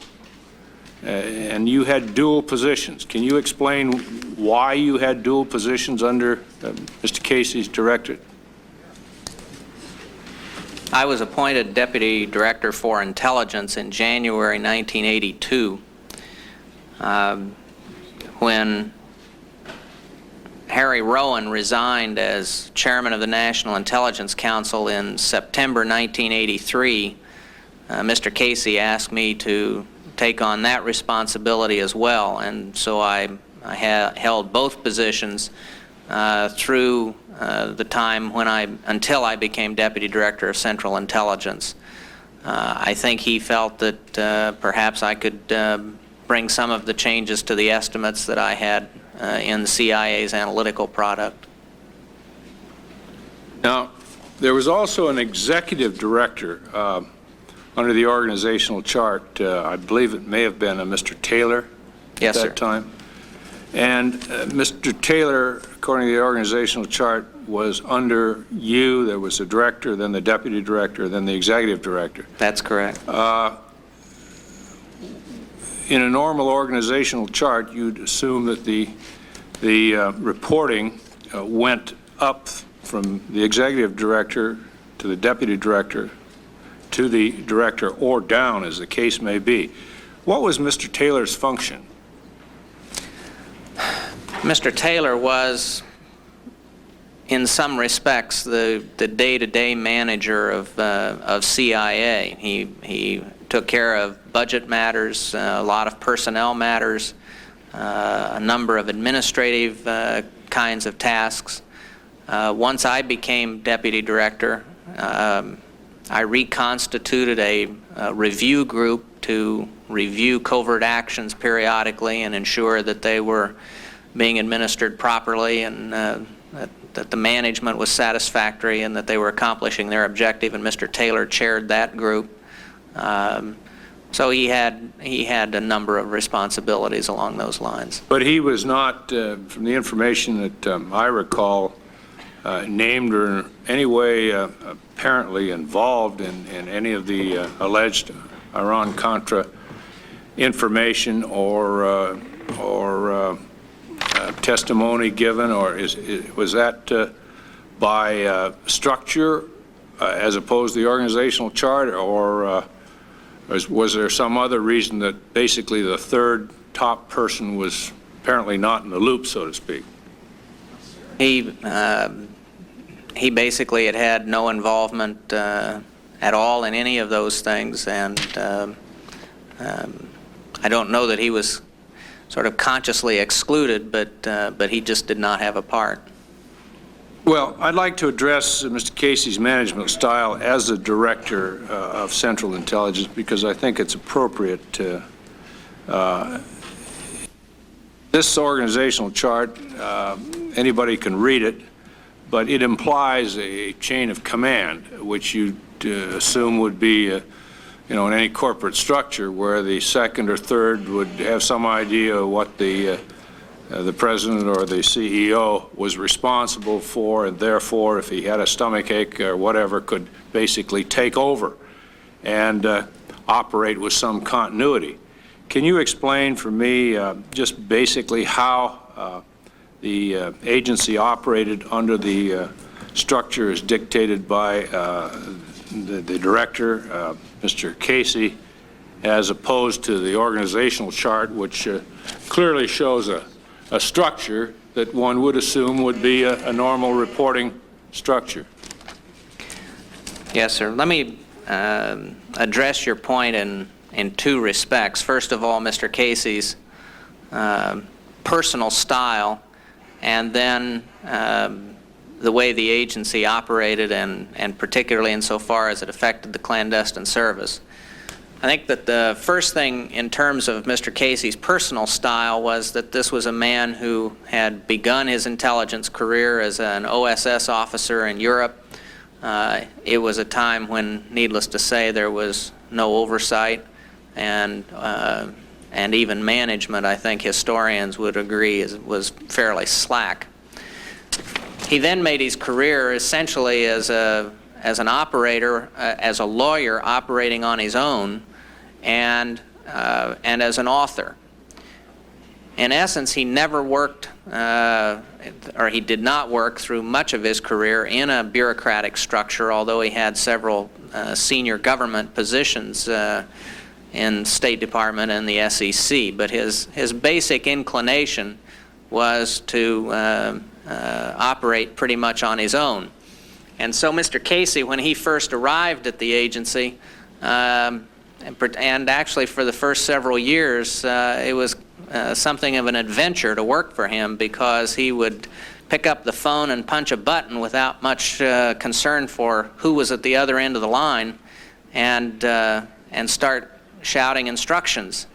And after I became DDI, John Stein, the DDO, and I would occasionally have to straighten things out, because Mr. Casey would call Stein thinking he was in charge of analysis, or giving him an analytical assignment, and occasionally he'd call me and think he was talking to Stein and give me some kind of operational guidance.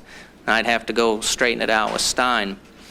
He also would fail to change the buttons when he'd call again. So he'd call, and then about 30 seconds later he'd call again, and you'd say yes, and he'd say, "Who's this?"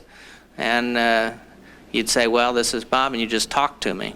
And he said, "Oh, well, I didn't want you." And then he'd hang up, and sometimes that would happen 2 or 3 times. So he was very, shall we say, unbureaucratic. I don't think he would have recognized the CIA organization chart the first several years he was there, if a lot depended on it. So his own personal style was very anti-bureaucratic. He had a tendency to go after an individual or a job that he wanted done, and he didn't pay much attention to the structure in getting that done. Well, Now let me say a word about Mr. Casey's relationship with the clandestine service, because I think it's applicable here. And let me begin by saying that, contrary to what a lot of people think, it's been my experience in government, and leaving aside Mr. Casey, that deputies usually are not in the chain of command to the principal in a department or an agency in this respect. You do not need to go through the deputy to get access to the director or to the secretary in most of the departments and agencies that I'm familiar with. You do not need to go ask Larry Eagleburger if you want to go see Secretary Baker, or the same thing in defense. Similarly, the deputy and the principal tend not to work entirely on the same issues. There's just too much work to do.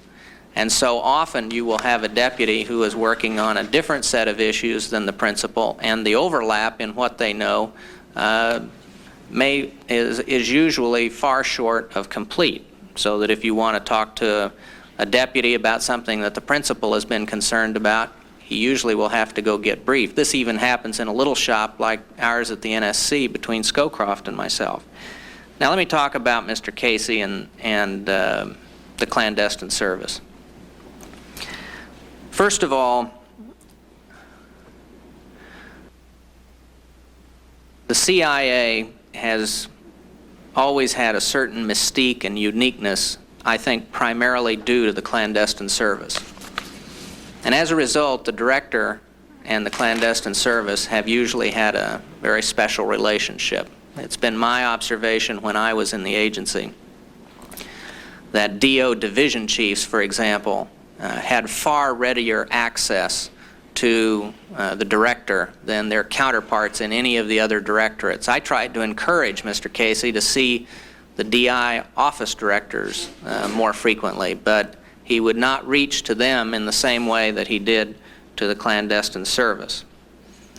And in fact, I remember early on when I was his chief of staff, every now and then he'd meet with a division chief, and the division chief would come out of the meeting, and I would say, "Don't you think you ought to fill in the deputy director for operations?" And he'd say, "Oh, he doesn't need to know any of that." So DO division chiefs, at least in my experience, were far more powerful than their counterparts elsewhere in the agency. I believe that when Mr. Casey came to CIA, he came with the view that he, in essence, would involve himself very deeply in operational affairs. I won't say that he intended to run the clandestine service because he wasn't organized enough to do that, but rather to involve himself very deeply in its affairs. And frankly, I think it is one reason why he appointed Mr. Hugel as the Deputy Director for Operations at one point, was because he basically wanted to be in charge of the show himself. Nowhere was this more true than on those issues that were a special passion for him, like Central America, and where he would reach down into the organization and basically ignore all of the bureaucratic aspects. And in fact, in an Inspector General report in the fall of 1986, they were very critical of the fact that, as an example, the chief of the Central American Task Force chain of command ran directly to Mr. Casey, which meant bypassing not just the deputy and the executive director, the 4 deputies, but also the division chiefs. So there was a tremendous leap from Mr. Casey down to this task force director, but that was not uncommon for the way he did business. So I've gone on at some length, but I wanted to try and describe both his personal style, which was very task-oriented and very unbureaucratic, and also his relationship with the clandestine service that accentuated some aspects of that style. Well, you certainly, I think, highlighted the fact that Mr. Casey wasn't a team player exactly, but I'm curious to know, you indicated, like on the Central American matters, that he would reach down and come up with a confident and then initiate some action or another. How did he get to know these people at this lower level and their degree of competency? Did they play poker together, or did he have a social dialogue with them? It seems that an agency this large, one at the level of Mr. Casey, would have few opportunities to get to know people at a lower level that had the capability of carrying out various activities without some long-term association motivated by social contacts or whatever. I don't think he had much social contact. I can't be certain of that, but I think most of them he met through briefings and meetings where he would be being briefed on various things, and he would find somebody that he liked, or their name would be on a piece of paper, and he would just reach to them directly. When you appeared before us in 1986 for confirmation as Deputy Director of Central Intelligence, Bill Casey was the director at that time, and you noted that you and Casey had agreed, and I think that this was be recalled by my colleagues, agreed to establishing a division of labor and that he would keep you fully informed on all covert action matters. And of course, later when the Iran-Contra matter became public, it appeared that you were not in the loop. Can you explain to us how you reacted to what was clearly obvious, that you were not in the loop, that you were being left out of certain things? Did you meet with Casey again after this effort to try and put together this division of labor and communicate your displeasure? Senator, when I was being confirmed for deputy director, Mr. Casey and I did talk, and we generally agreed that there were no areas from which I would be excluded, such as clandestine operations or something like that, that I wouldn't be confined just to the intelligence community or technical issues or analysis or something like that. In the event, I think what happened was that, first of all, I was a little naive about how much work there was to do and the degree to which my time would be taken up by a number of other issues, the intelligence community, its structure. I spent the first 3 months after I became deputy director trying to bring about a change in structure of the intelligence community staff. The amount of time that I would be involved on the Hill, the amount of time in administration and budget, and I must admit that I continued to spend a lot of time on analysis. Toward the end of the summer, 1986, I decided to try and become more involved in operational activities and began getting briefings on 3 particular covert actions that I thought were particularly important. But I have to admit that I moved fairly slowly in terms of involving myself in the clandestine service. There's no secret that there was a certain strain between myself and the clandestine service when I became deputy director, coming out of the analytical arena. There was not only an unfamiliarity, but I think a little uneasiness. Also, Mr. Casey's relationships with the DO had been pretty well set by that time. He'd been director for 5 years, and I was reluctant to try and interfere in those relationships.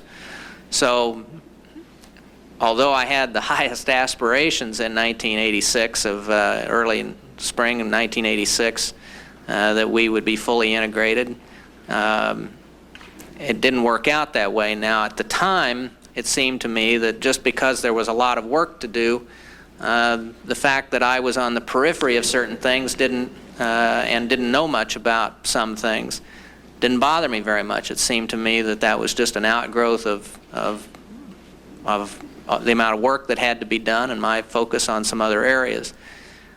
And frankly, it was only after he became ill and all the investigations started and so on that I began to consider that it hadn't just been the way the division of labor had worked out, but that I might have been consciously cut out of something. Well, it appeared that the concept of a division of labor had more meaning in its symbolism than it did in actuality. And I assume that when the concept was raised, I assume by you, that you had high hopes that this would be an understanding, and as a consequence of that, you could expect to be in the loop, so to speak. And I don't know whether, who initiated this so-called division of labor? Was it from Mr. Casey, or was it suggested by yourself? I don't think it was ever that formal. It wasn't that formal. I think it just happened. I became immediately involved in the intelligence community staff restructuring, and there was a lot to do with the budget and so on, and I basically just took that on. Well, it would appear to have had some significance from the standpoint of those of us on this side of the desk because of the symbolism associated with what would normally be construed to be an understanding, but an understanding implies that if both sides aren't happy with it, one brings up their unhappiness with the other. But I gather that in this division of labor understanding, the fact that you were obviously not in all the loops didn't distress you enough to go back and cite your concern to Mr. Casey. No, sir, because I thought it was just an outgrowth of the amount of work that had to be done. Could you give us a little description of the relationship of Mr. Casey and Mr. Claire George, who at that time was the director of operations, and also Mr. Alan Fires, who was head of the Central American Task Force, and I think at that time was at least 4 or 5 levels removed from Mr. Casey. And how did Mr. Casey work with them, and how did you work with them in relationship to your responsibilities in the senior position as deputy to Mr. Casey? And were you, when you observed this direct communication, how did you mentally reflect on it? What were your thoughts when you obviously knew that he was going direct to these two and obviously several others as well? Well, as I indicated earlier, first of all, it's a common practice in the agency for the 4 deputy directors to deal directly with the DCI. That was not unusual with Mr. Casey at all. They had ready access to him, basically walk-in privileges, and I know that, or I had the sense that Mr. Casey thought highly of Mr. George as an operations officer and as an imaginative person who was responsive and trying to make some of the changes that Mr. Casey was interested in improving the clandestine service, increasing the number of officers overseas, and so on. I had no reason to think that Mr. Casey had anything other than a very positive opinion of Mr. George. In terms of Mr. Fires, I think that Mr. Casey saw him as a very capable officer with a lot of promise, somebody who had the potential of becoming a very senior officer in the clandestine service, very effective in his position. I think he liked Mr. Fires. Beyond that, I don't have much insight. Well, it seems a bit inconsistent for Casey to have that kind of a relationship 4 or 5 levels down with Alan Fires, but I'd like the record to note that although you mentioned it, Mr. Gates, regarding the Central American Task Force, the CIA's Inspector General's report in the fall of 1986, which states that the chain of command was bypassed and ran directly from Alan Fires to Casey. And you would just acknowledge that. Yes, sir. We received relevant portions of that Inspector General's report on the Central American Task Force. Frank, could I ask one question that relates to your questions?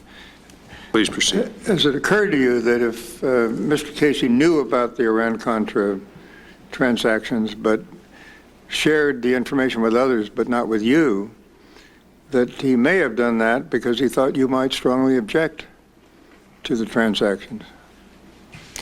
I think that's a very real possibility. I have been told, and it's nothing other than secondhand, but that there were some feelings in the clandestine service that I had too close a relationship with the Congress, and as well as the suspicion of my having come from the analytical side. Also, frankly, on Central America, the Directorate of Intelligence had been fairly critical of the prospects for the Contras, and I'm sure that that had a certain spillover.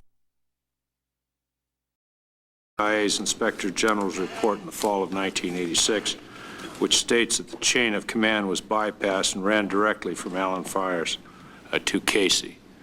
and you would just acknowledge that. Yes, sir.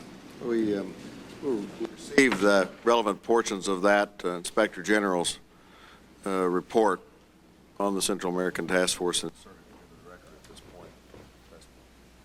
Frank, could I ask one question that relates to your questions? Please proceed. Has it occurred to you that if Mr. Casey knew about the Iran-Contra transactions but shared the information with others but not with you, that he may have done that because he thought you might strongly object to the transactions?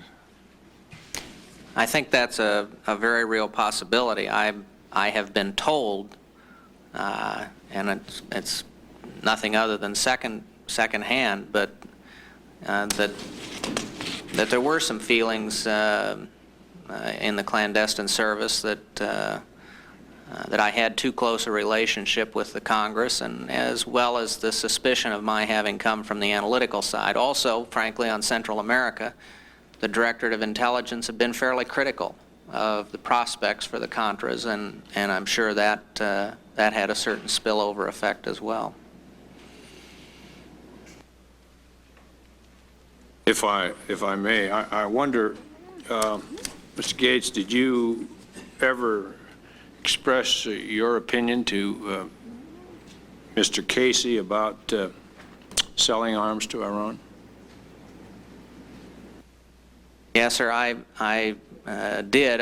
The only occasion that I can remember specifically was not until September, in which I told him that I thought that it was a bad idea. I do remember that in January of 1986, when I was first briefed on the finding and was told that by Mr. McMahon, and told that we were going to have to provide intelligence to the Iranians, that I was bitterly opposed to that, and I think perhaps in that context I told him that I thought that the whole idea was a bad one.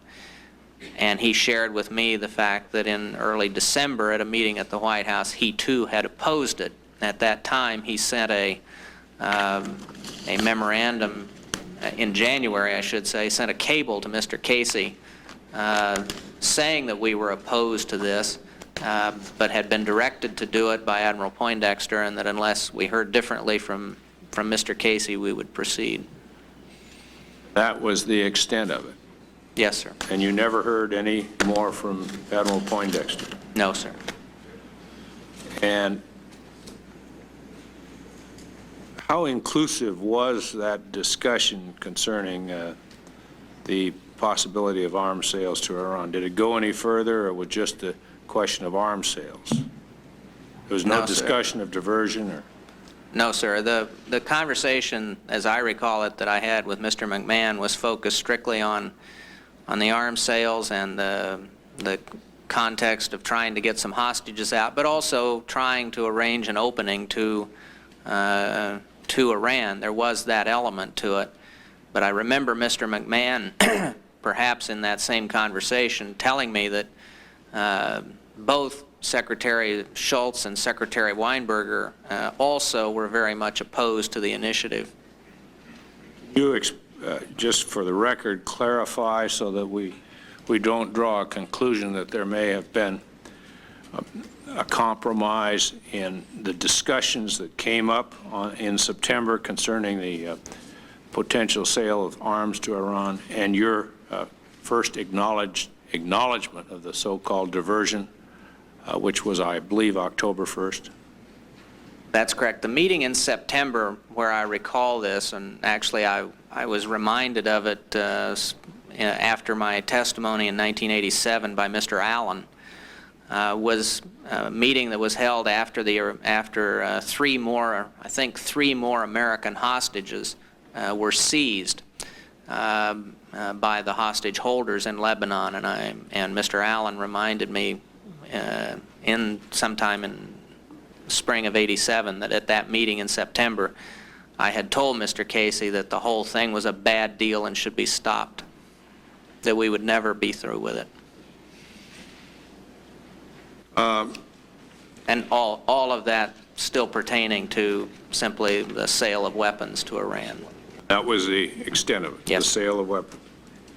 Returning just a moment to Director Casey, tell us a little bit about his relationship with Dick Kerr. You've indicated the relationship with Claire George and Alan Fires, but Mr. Kerr was DDI, and I gather had the analysis side of the responsibility. Yes, sir. I think the thing to recall about Mr. Casey, and it was true of me, and I think it was true of the others as well.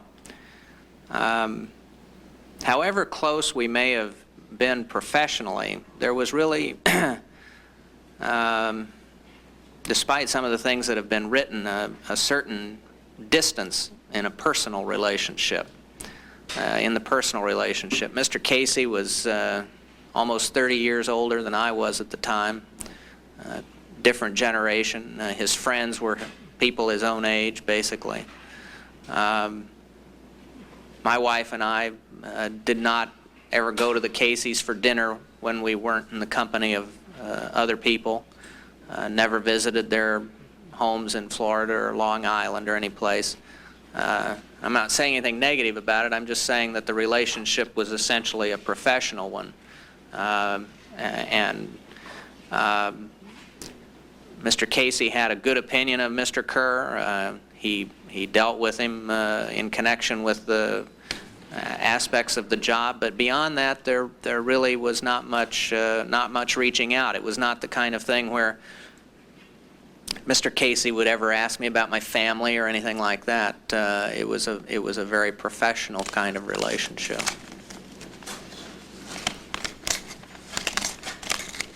With your contacts with Mr. Kerr, did you work from a formal agenda, or were you very, very informal?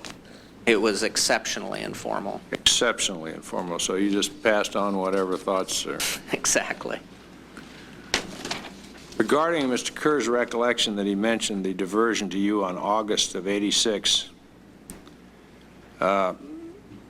let me be a bit direct. Are you denying that he mentioned it, or are you saying you simply don't have a memory of it?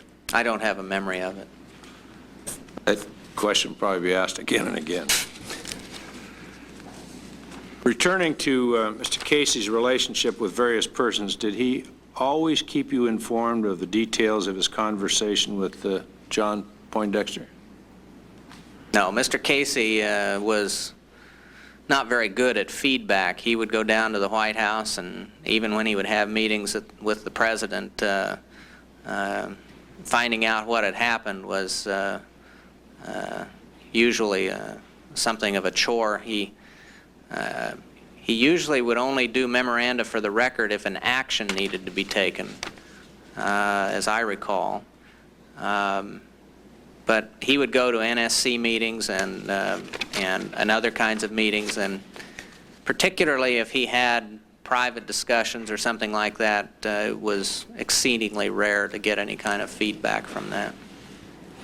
Let me read to you an excerpt from John Poindexter's sworn testimony before the Iran-Contra Committee on July 16, 1987. The testimony relates to a meeting Poindexter had with Casey. The chairman has already brought a portion of this up. You, Ed Meese, Assistant Attorney General Cooper, on November 20th, 1986. This is the day before Casey testified before our committee on the Iran arms deal. And I read from page 112 of the transcript, and I quote, Poindexter, in hindsight, what I should have done is adjourn the meeting and met separately with Ed Meese and Bill Casey so that we could hash through the issue. Question, and this was Arthur Lyman's question, were you uncomfortable with the fact that Mr. Meese had brought his Assistant Attorney General, Mr. Cooper, and that Casey had brought his deputy, Mr. Gates? Poindexter said, quote, yes, I was. Mr. Lyman, and as a result, you did not express your point of view at that meeting. You stayed silent. Poindexter, quote, that is correct. I wonder if you can comment on this testimony in general terms of how you felt about clearly the significance of this dialogue. Well, I certainly I remember Admiral Poindexter testifying to that in 1987,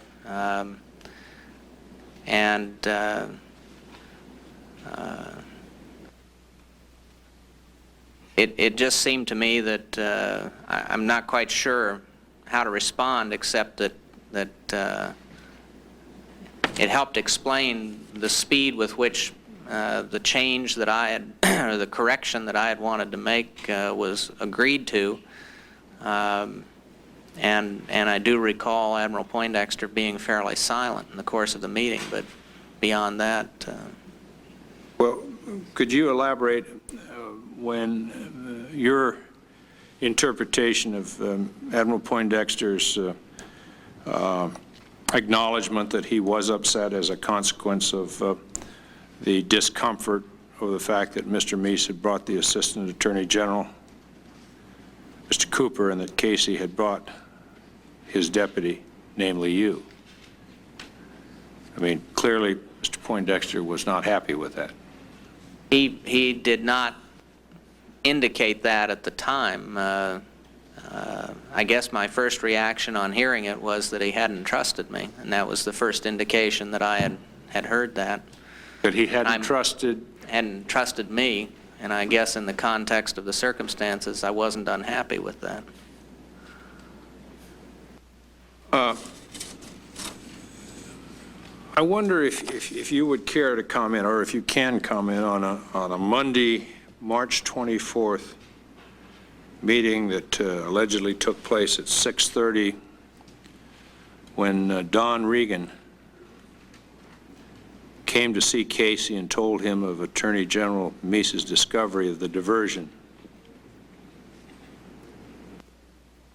Testimony from a sworn witness indicates he went home pale and bothered, and Bill was never the same again, and everything went downhill physically. Did you observe that, I guess, personality change in Mr. Casey as a consequence of that meeting, or what occurred about that time? I think based on the testimony of a number of people, Senator, that I may have been one of the last people to notice a physical change in Mr. Casey. I did not notice a real change in him until toward the, let's see, it would have been around the 10th or 11th of December. And someone came in to tell me about, I had originally been scheduled to give a speech. I think my memory of this is correct. There was a memorial service or a memorial to be held at LaSalle University in honor of Bob Ames, who was one of our officers who was killed in Beirut. And there were a lot of ceremonies associated with it, and I think it was late in that week, around the 10th or 11th of December, and Mr. Casey decided to go up and deliver those remarks, and I can't remember whether I was originally scheduled to and urged him to do it instead or whatever, but to honor Bob Ames. And I was told by a couple of people who had been on the plane with him that on the flight back from LaSalle that night, he had been holding a drink, a cocktail, and tipped it sideways and didn't even realize that he was spilling the drink, and someone reached over and just righted his hand. Then that next morning he had an interview, I think a Friday morning, he had an interview with Time magazine and just went totally blank at one point for some period of time. Sometime in there, the security, one or another of the security people who accompanied Mr. Casey told me that he had been falling down at home. And so we urged him to go up to his place on Long Island over that weekend and rest. And he did that. I don't remember whether he left on Friday or Saturday. But he just seemed tired to me, and it had been a very stressful period, obviously, but he just seemed tired. When he came in, I'm sorry. Just go ahead. When he came into my office, I think the next Monday morning, he came through the door and was sort of moving. What date might that have been? I think it was the 15th Of, December, 1986, and he was moving sort of from piece of furniture to piece of furniture, and he did look terrible. And we talked for a couple of minutes, and then he went back into his office and collapsed shortly thereafter. He had been saying to me that he thought it was his blood pressure medicine or something like that that just wasn't agreeing with him. But I didn't notice any real physical change in Mr. Casey until that preceding week. Others said that they noticed it much earlier, in keeping with the interview that you just quoted. did you have an opportunity to meet with Mr. Casey around March 24th or the 25th, which I believe was the day that Attorney General Meese made the, November 24th? No, sir. I was in California during that period. What were your dates for California? When did you leave? I think I left over the weekend, maybe on Sunday, and came back Tuesday. So you were gone or the day Wednesday. before. Yes, sir. Let me follow with some rather brief questions, continuing with regard to places and events. You became DCI, the number 2 person at the CIA, in April of 1986, and give us a brief outline of what your priorities were then and on up to October of 1986 when you learned of the diversion. My first priority was to change the structure of the intelligence community staff to create in it an evaluation capability that would give us, as we went into a period of what I expected to be declining rates of growth or declining budgets, a basis for making judgments about how best to invest the resources that we had available, some capability to gauge one collection system against another in terms of the amount of return that we would get in terms of intelligence product, and what kind of system would affect the greatest number of requirements that we had. I had 2 problems. One was bringing about the change itself, and the second was finding somebody to do that job. I went through several candidates. It was fairly time-consuming, and finally, with Mr. Casey's approval, selected Douglas George to head that function. So I spent the first while that I was deputy director on that. I also had a major trip to the Philippines in June and spent a fair amount of time preparing for that. Tell us how well received your efforts were to reevaluate staff and so forth and so on. Were you the bull in the china closet, or were you graciously received? Did you make enemies, make friends? The idea of an evaluation staff was not particularly welcomed either on the intelligence community staff or elsewhere, because if it really worked, it had the potential to change in some significant ways the way we did business. I wouldn't say that there was overt resistance from most places, but it was a difficult change to bring about bureaucratically. Was part of it because of your relatively rapid ascension in responsibility and title within the agency, where perhaps you had moved ahead of some who'd been senior to you? Well, there may have been some of that. I thought it seemed to me more just bureaucratic protectionism. Sometimes that's very sacred to the bureaucracy.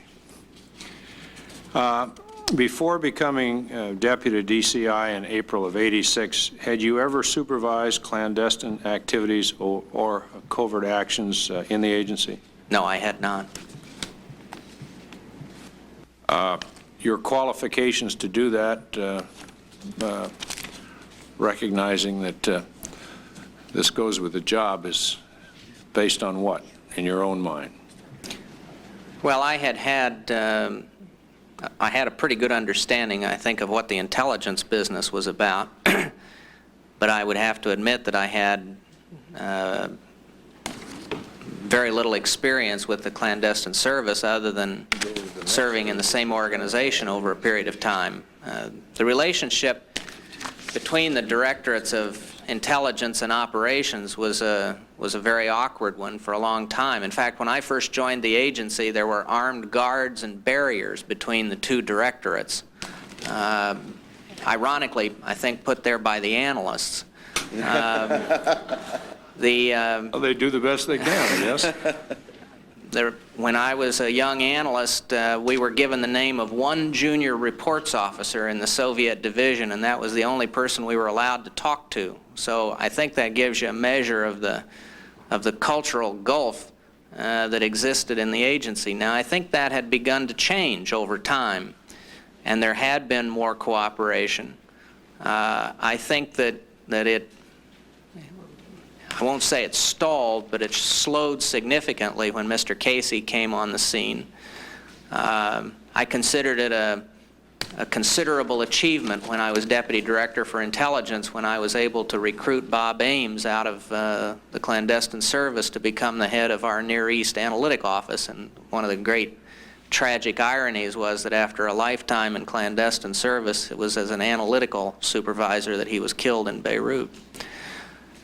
But all my efforts to try and get that road to run two ways, to get some senior DI people appointed into the DO and to increase the number of contacts, it was very difficult, and we didn't make much headway. So while there has been progress in recent years, and there had been some progress before, the gulf between those two directorates is very real. I was struck, someone who had talked to this committee I heard about saying that in describing why someone had not told me about something or whatever, said, well, he's from another world. Let's move from analysts to allegations, and I'd like to, let's just take a few minutes, Mr. Chairman, wind this up as my portion of the questions. There have been a number of allegations made concerning your activities related to an alleged covert CIA program to ship arms to Iraq. You're aware of that. Some have even linked you to the so-called October surprise meetings alleged to have taken place between the Reagan-Bush campaign officials and Iranian officials.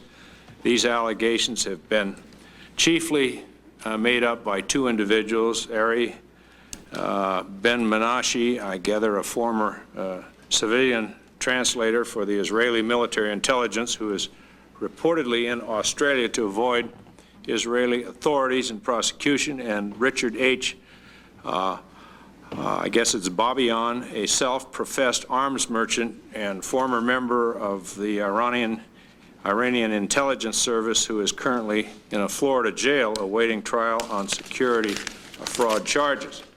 Now, for months we've watched while these allegations of these men have been heralded on ABC's Nightline or Public Broadcasting System's Frontline and a host of other news outlets. Our committee staff has also been investigating these allegations, and when our resources were limited, we asked the FBI to help us out, and they have. We've also asked the CIA Inspector General to independently investigate the allegations. Now, after months of investigation, the allegations of Mr. Ben Menashe and Mr. Babayan have been found to be without merit. After reviewing travel records, your official calendars, conducting numerous interviews, and referencing agency records, neither the FBI nor the CIA Inspector General has been able to place you at the meetings or the places these individuals have alleged you to be. You've had to silently endure these allegations for some months. I know it has been exceedingly frustrating for you and your family.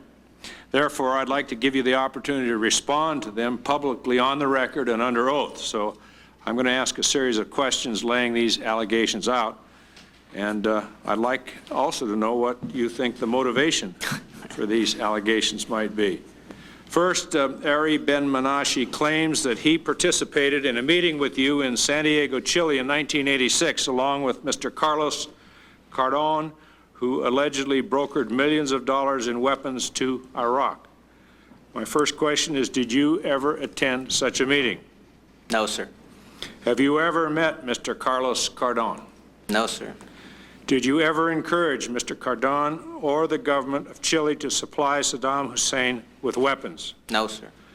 Dr. Gates, the ABC News program Nightline on July 12, 1991, claimed that a former, and I quote, CIA operative, unquote, had personal knowledge of at least one meeting in 1986 in Florida between yourself and Carlos Cardon. Did you meet with Carlos Cardon in Florida in 1986? No, sir. Have you ever met with him? Not that I'm aware of, sir.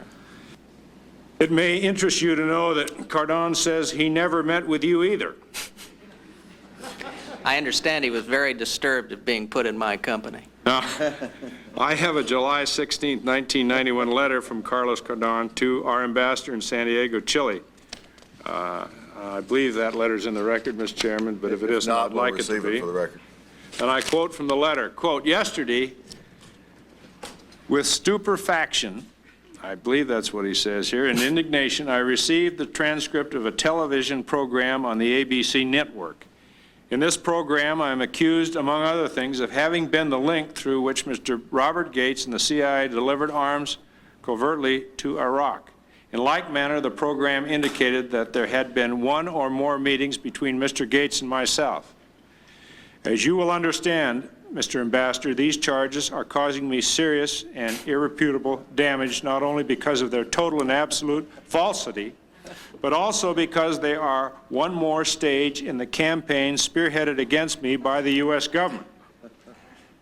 Now, the outcome of this campaign has been that presently in the United States, any lie can be uttered publicly against me as a consequence of the systematic manner in which I have been slandered. Mr. Ambassador, I formally protest the incidents described in this letter and reserve the right to take any legal action in order to defend the integrity and transparency of my activities and the honor of my name. Yours truly, Carlos Cardon. Dr. Gates, according to the Ari Ben-Menashe, according to him, in mid-October in 1980, you were present at the site of a meeting in the Ritz Hotel in Paris, France, attended by a group of Iranians. Vice presidential candidate George Bush and William Casey, who was then manager of the Reagan-Bush campaign, was there as well. Do you have any knowledge of such an event in Paris? No, sir. Were you in Paris at any time during October of 1980 for any reason? No, sir. Do you have any knowledge whether any persons associated with the Reagan-Bush campaign of 1980 sought to delay the release of hostages held by Iran until after the election in November of 1980? No, sir. Did you personally ever suggest to any representative of the Reagan-Bush campaign or to the candidates themselves that negotiations should take place with Iran to delay the release of American hostages? No, sir. Mr. Ben-Menashe has also said that you attended 2 additional meetings with representatives of Iran between January and October 1980 in Madrid, Spain. Do you have any knowledge of such meetings? No, sir. Did you ever attend such meetings? No, sir. Were you ever in Madrid, Spain at the time, at any time during 1980 for any reason, bullfights or anything? No, sir. Ben-Menashe also says that you attended these meetings as George Bush's personal representative. Did you ever in 1980 serve as George Bush's personal representative in any matter? No, sir. According to Mr. Ben-Menashe, you met him at the Miami airport accompanied by a U.S. Customs official sometime between January 1st and January 20th, 1981 to assist him in gaining entry to the United States with a large sum of money in cash.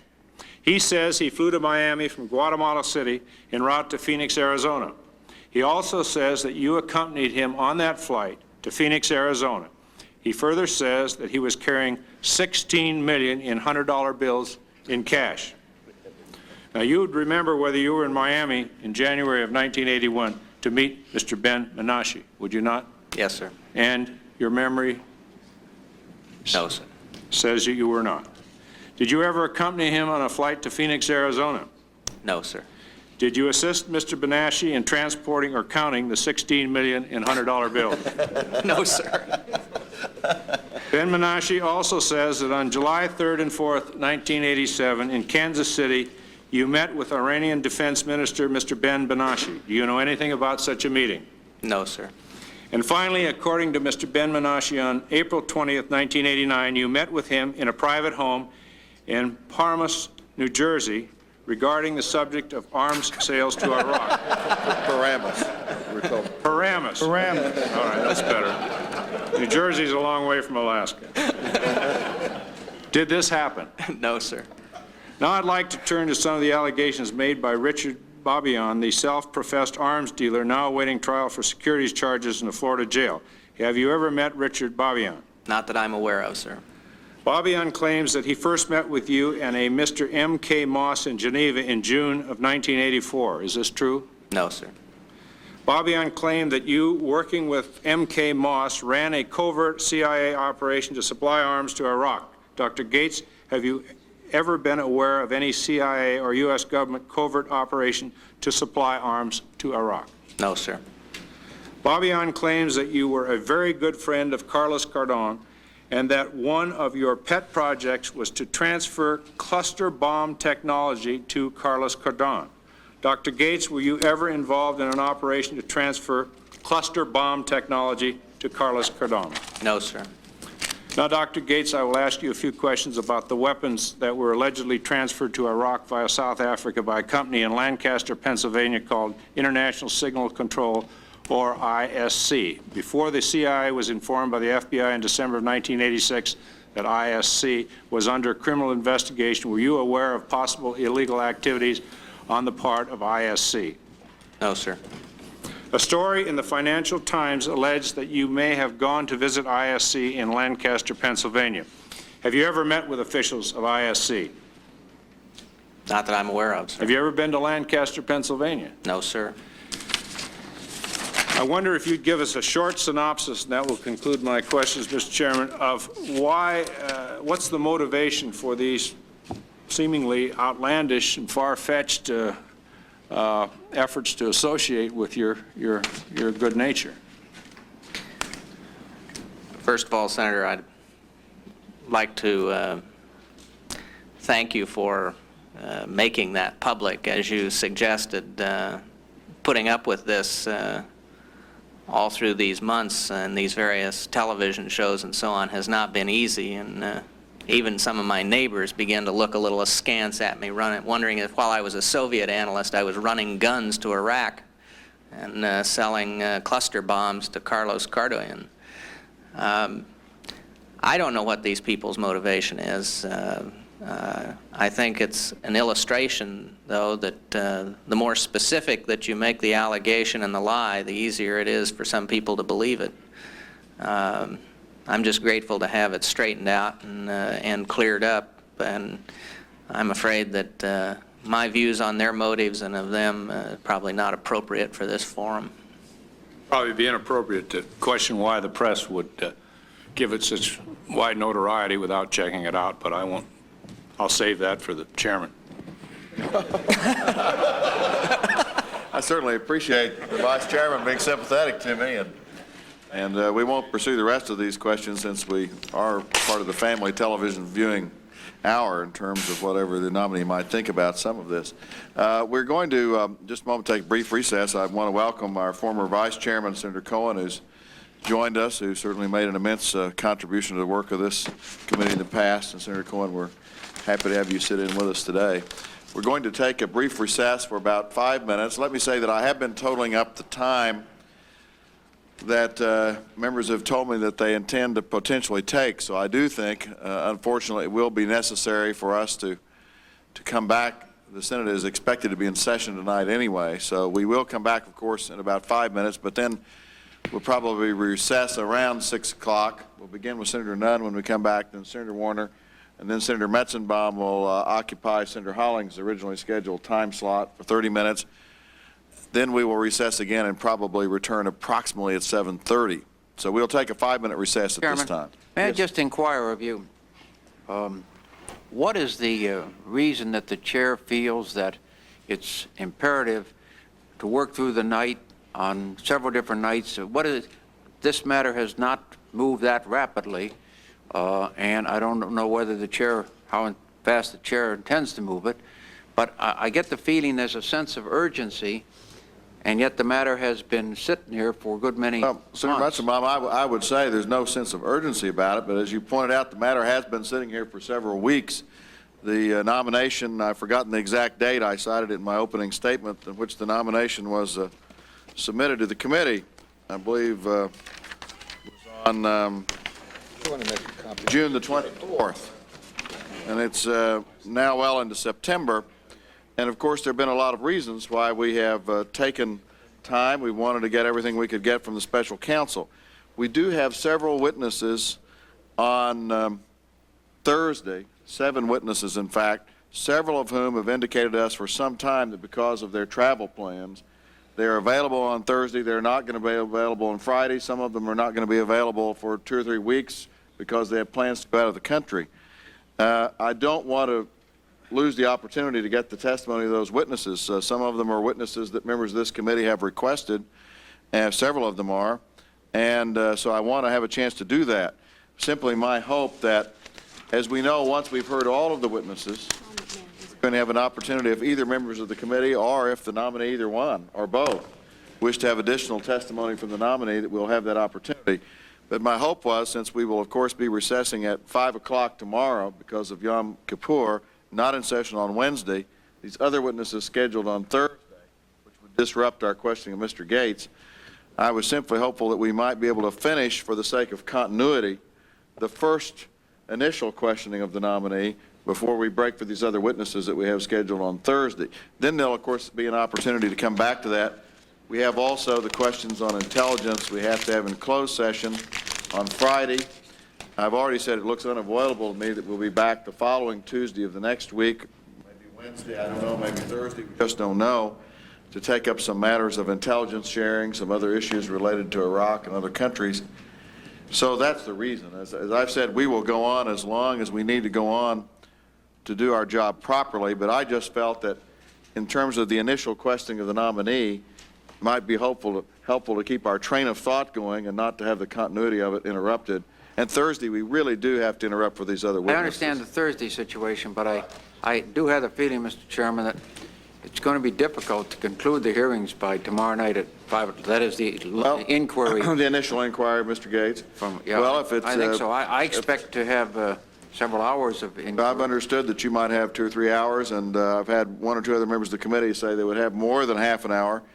Most of the members of the committee apparently will have half an hour. So it is possible. If we go on another 2 hours tonight, we would finish the rounds of 30-minute questions by approximately noon tomorrow, and which would leave another probably 4-hour time block before 5 o'clock tomorrow afternoon. Now, if we don't finish at that time, we just don't finish, and we obviously will come back.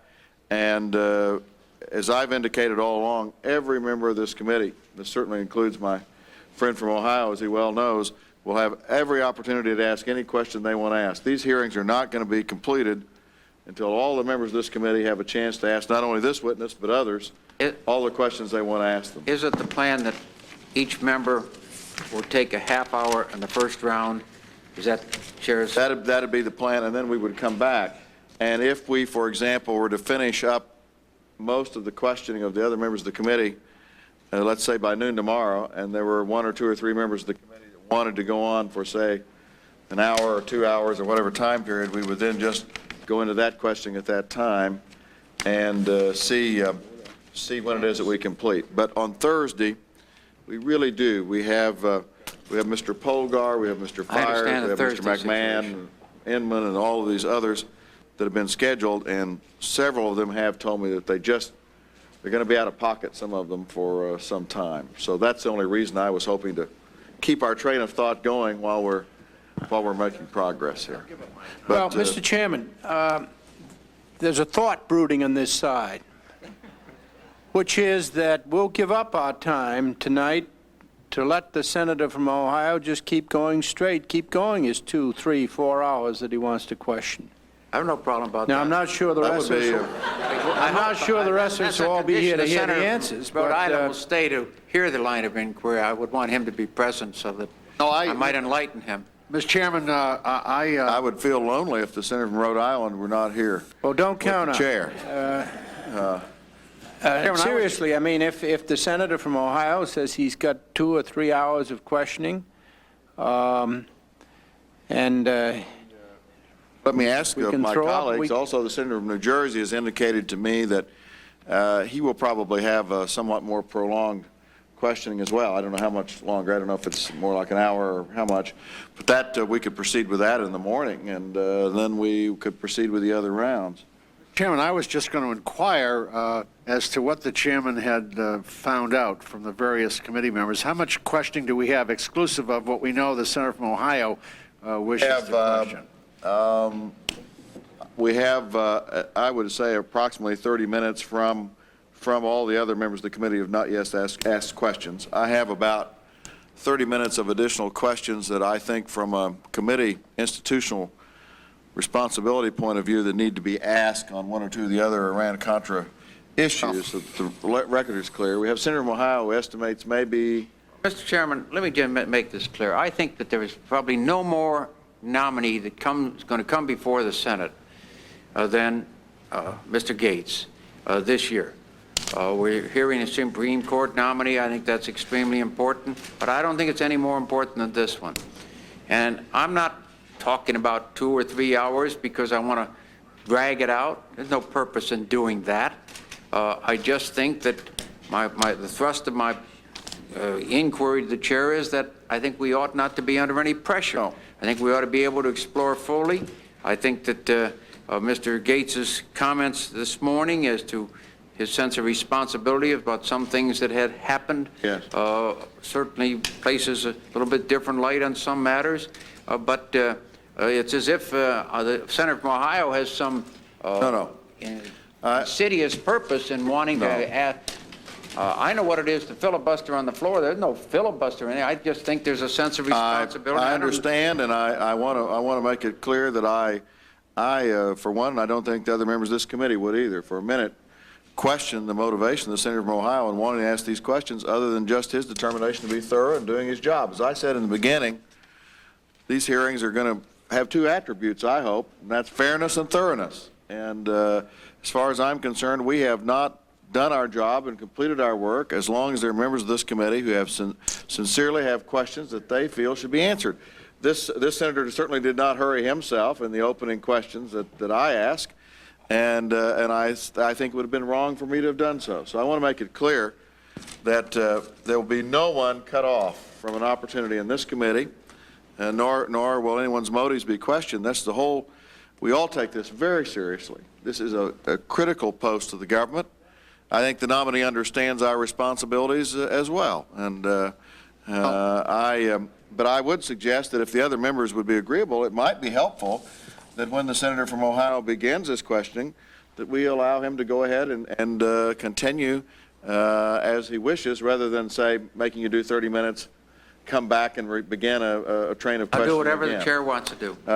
Would that be agreeable after we have Senator Nunn and Senator That's Warner? agreeable to me. Certainly, he can have my half hour. I want to assure the senator of Ohio he's not going to be questioning to an empty hall, because I intend to stay here for every minute of his questioning. I'm interested to hear what he has to ask, and I'm particularly interested in the factual predicates he lays on the Iran-Contra matter. So I think it's an excellent suggestion, and I think it accommodates the senator from Ohio, and it accommodates the committee, and it accommodates the future witnesses. I think it's a splendid I might add, suggestion. Mr. Chairman, that Senator D'Amato has agreed to relinquish his time as well to the senator from on this Ohio. side of the aisle to us. After we return, we'll have Senator Nunn's round of questioning, Senator Warner.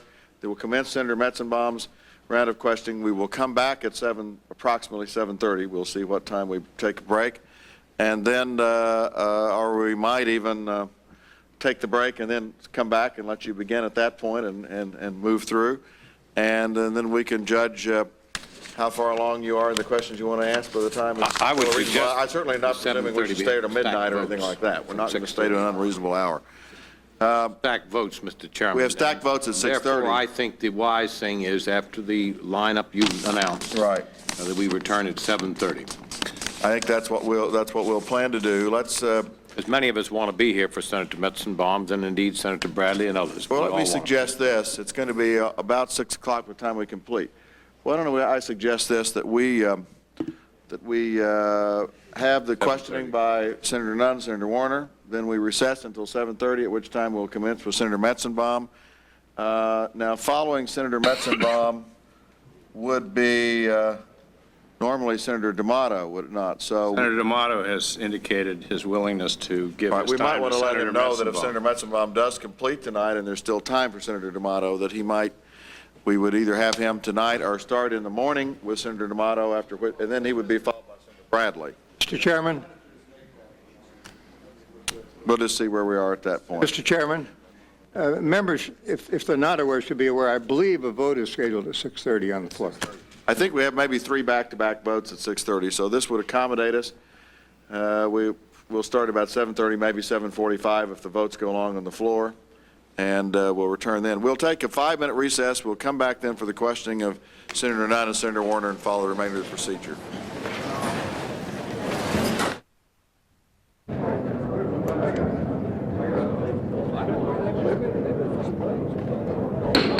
We'll resume, and again, I would call the nominee's attention to the fact that we continue to have testimony under oath in terms of his answers to the additional questions which will be asked to the members of the committee. And at this time, I'll turn to my colleague from the state of Georgia, Senator Nunn, who will begin his questioning and then be followed by Senator Warner, after which time we will then recess until we begin with Senator Metzenbaum's questioning at 7:30. Senator Nunn.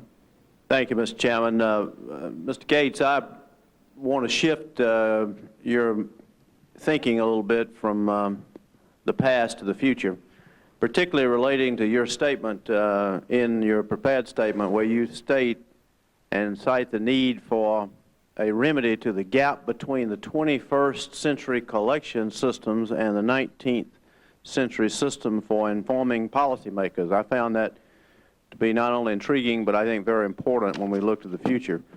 As I understand it, as Director for Intelligence for several years, you were in charge of intelligence assessments. And intelligence assessments are the primary vehicle through which policymakers are informed. So you have a unique perspective on this. What is it that is lacking now in informing policymakers, and what is it you would do to improve that? Because after all, intelligence is to no avail if policymakers do not have access to it and understand it in a timely fashion. Senator, what I had in mind in my statement this morning is that we have spent a great deal of money, billions and billions of dollars, on collection systems, particularly technical collection systems that can deliver information to us in real time or near real time. Then too often, our analytical components will look at that information and sit on it overnight to print it in the President's Daily Brief or the National Intelligence Daily the next morning. So in a system where we've spent perhaps tens of billions of dollars to get the information quickly, other than in crisis situations, we then wait and deliver the information pretty much the same way it was delivered by the War Department a century ago, and that is by the written word on the succeeding day, like the daily newspaper. It seems to me that this is an area where in the new age we need to be more supportive of the policymaker and his needs throughout the day. And what I have in mind is a proposal that I made and that failed in the mid-1980s that would provide electronic intelligence to the policymaker, where the several score most senior policymakers in the government would have monitors where throughout the day the intelligence would be updated for them on situations all around the world, and where it would be integrated so that there could be maps and photographs and so on, so that not just when it's convenient to the agency or the intelligence organizations, that is developed overnight or the preceding day, the policymaker at his convenience during the course of the day could receive continually updated information. I think that we have not, frankly, taken sufficiently into account in the intelligence business the implications of the arrival on the scene of CNN and other 24-hour-a-day news broadcasting systems. And as a result, I think much of our current intelligence is in fact old news by the time that it reaches many of the policymakers. There are other areas where I think that support from intelligence is inadequate. I think that many of these problems are continuing problems. They are problems that have been around for a long time. There is a sense that assessments are often not sharp enough, that the policymaker has to wade through too much prose to get to the bottom line, a sense that alternative views are not sufficiently spelled out, that there is too much of a presumption of a right answer and a wrong answer, when in fact the policymaker may be better informed by simply knowing better how to think about a problem than an answer in a situation where there may be no answer. So these are two areas where I think that improvements can be obtained. And my specific reference this morning was to the one where I think we need to take a new look at the way we provide current intelligence support for policymakers. You also went on in your statement to say, on the question of human intelligence, you state, quote, "At the same time, we must consider the implications for our covert action capabilities of a dramatic decline in Soviet aggressiveness and disruptive activities in the third world," end quote. You were alluding to the need to improve human intelligence. Is it fair to draw the conclusion from that you believe covert action is now less important as a tool with the decline in the Soviet threat and the decline in the Soviet aggressiveness around the globe, and that human intelligence, on the other hand, is more important? Is that a fair conclusion? Yes, sir, it is. I think that one of the areas where we have had a terrible problem over a long period of time in intelligence is in the realm of political intelligence, the question of intentions. There was an allusion made to it earlier with respect to Iraq and the decision to launch the war or invade Kuwait. If you look back at most of the or many of the significant intelligence failures, one component of it is shortcomings in our political intelligence. I remember that President Carter sent Director Turner a letter to that effect after the Iranian Revolution in 1979, that he is not satisfied with the quality of our political intelligence. It's a very difficult area, and it is an area where, more often than not, human intelligence, clandestinely acquired human intelligence, offers a unique capability to get at that kind of information. There's another area, though, in that same regard where I think we have an underutilized asset or an underused asset. And one of the senators made reference to it in his opening remarks, and I'm afraid I can't remember which one. But somebody this morning made the comment that the contrast between the insights that they find when they travel in the field and talk to our field officers and what they get in the finished intelligence is a vivid contrast, and that they get so much greater, we use the term ground truth, when they're out in the field talking to people. One of the things that I tried to do when I was DDCI before was institutionalize a way in which our chiefs of station and officers overseas would routinely send in the kind of information that they pick up on the cocktail circuit, the gossip that they hear, what they might hear from people, from agents before they got down to serious business of the specific tasking requirements, because it is that flavor of the political climate in a foreign capital where our operations officers often have insights and information that don't get reported back to headquarters and that would clarify and give a liveliness to our reporting. I was not successful in that effort, and it would be something that I would turn to again if I am confirmed and have the opportunity to go back out there. But we need more capability in the HUMINT area, and I have to say that this committee has really taken a major leading role in trying to strengthen human intelligence collection. By the same token, I think that it is clear that the Soviet Union, or shall we say the former Soviet Union, is not going to play the kind of disruptive role in the third world, at least for the foreseeable future, or as far into the future as we can see, that it played until really very recently. And I think the agreement that was announced yesterday or the day before on the ending of support for the government of Afghanistan, Angola, and the negotiated outcome in Nicaragua, all these things illustrate that even before the revolution of the last few weeks, Soviet Union was taking a very different and more skeptical view toward these struggles in the third world. A lot of our paramilitary covert activity has been directed at resisting these kinds of things over the last number of years.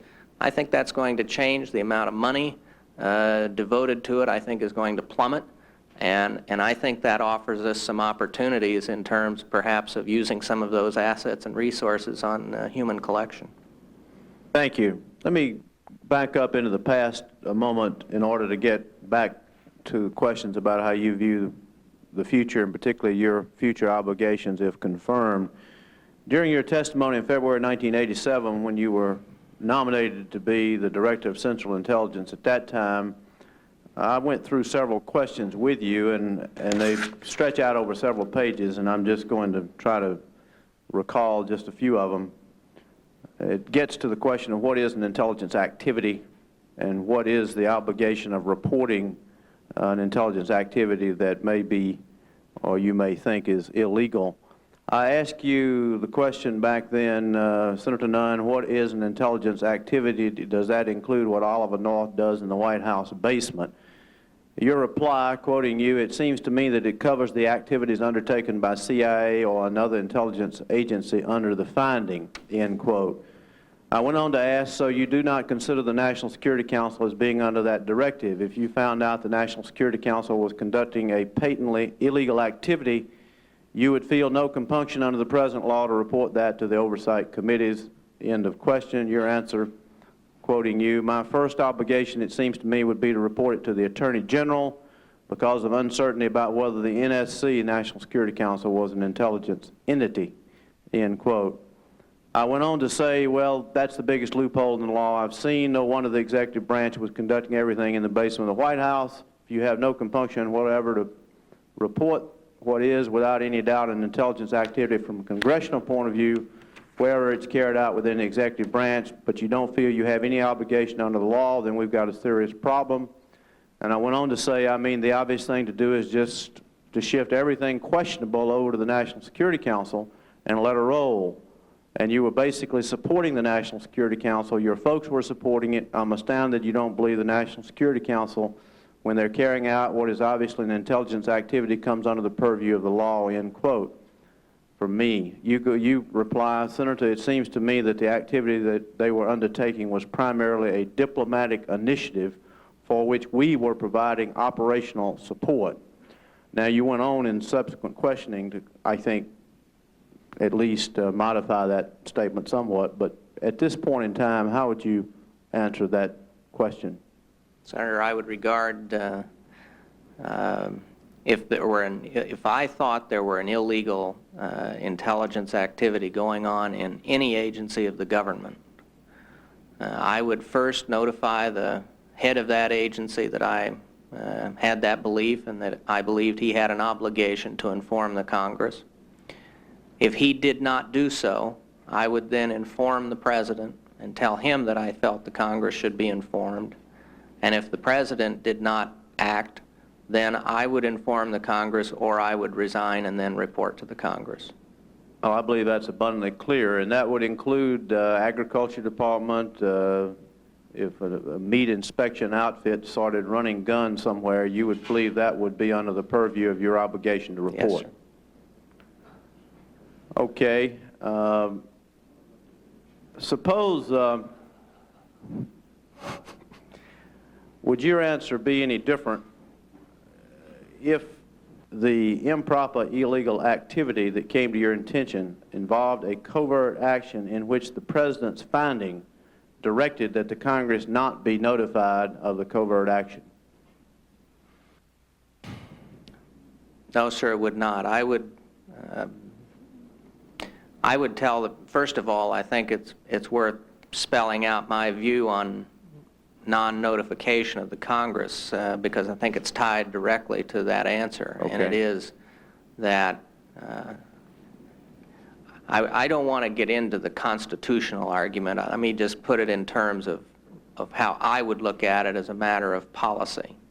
I think that the cost imposed on the relationship between the executive branch and the Congress, and particularly between CIA and the Congress, by the non-notification in 1986 was so high that I believe that as a practical matter, I would recommend against non-notification of any finding to the Congress. In other words, I believe that Congress should be informed of every finding signed by the President. Again, not as a constitutional matter, but as a practical matter. Should there be and within 48 hours, which is the standard practice now, should the President decide for some reason involving life and death not to notify the Congress, it is my view that that non-notification should be withheld for no more than a few days at the most. Should it extend beyond that, I would argue or raise it on a daily basis with the President. And if it reached a point where I felt that the non-notification were no longer warranted, or that a relationship of trust and confidence between the agency and the Congress was jeopardized, then I would contemplate resignation. Now, under those circumstances, I think that if I were to find that something illegal were going on in that context, I would make the case to the President, A, that it made it imperative to inform the Congress, and B, that I could no longer serve as director if that could not be done. So at that point, you'd confront the President with it, even if he had said the finding was not to be made known to the Congress. If you discovered something you believed to be illegal, or you had strong suspicions might be illegal, during that interim period before notification, you would first confront the President, say, Mr. President, I believe that this may be illegal. We must notify the Congress. And then I understand that if he said no, then you would resign. Is that correct? I would have to see the specific circumstances, but that certainly would be my strong inclination, yes, sir. Now let me go to people outside the government. Let's say there's another General Secord in the future. Do you believe you would have a responsibility to report to the Congress, to the congressional committees, I'm speaking of the oversight committees, improper or illegal intelligence activities of a third party involved in intelligence activities? Involved in U.S. intelligence activities? Yes. Yes, sir.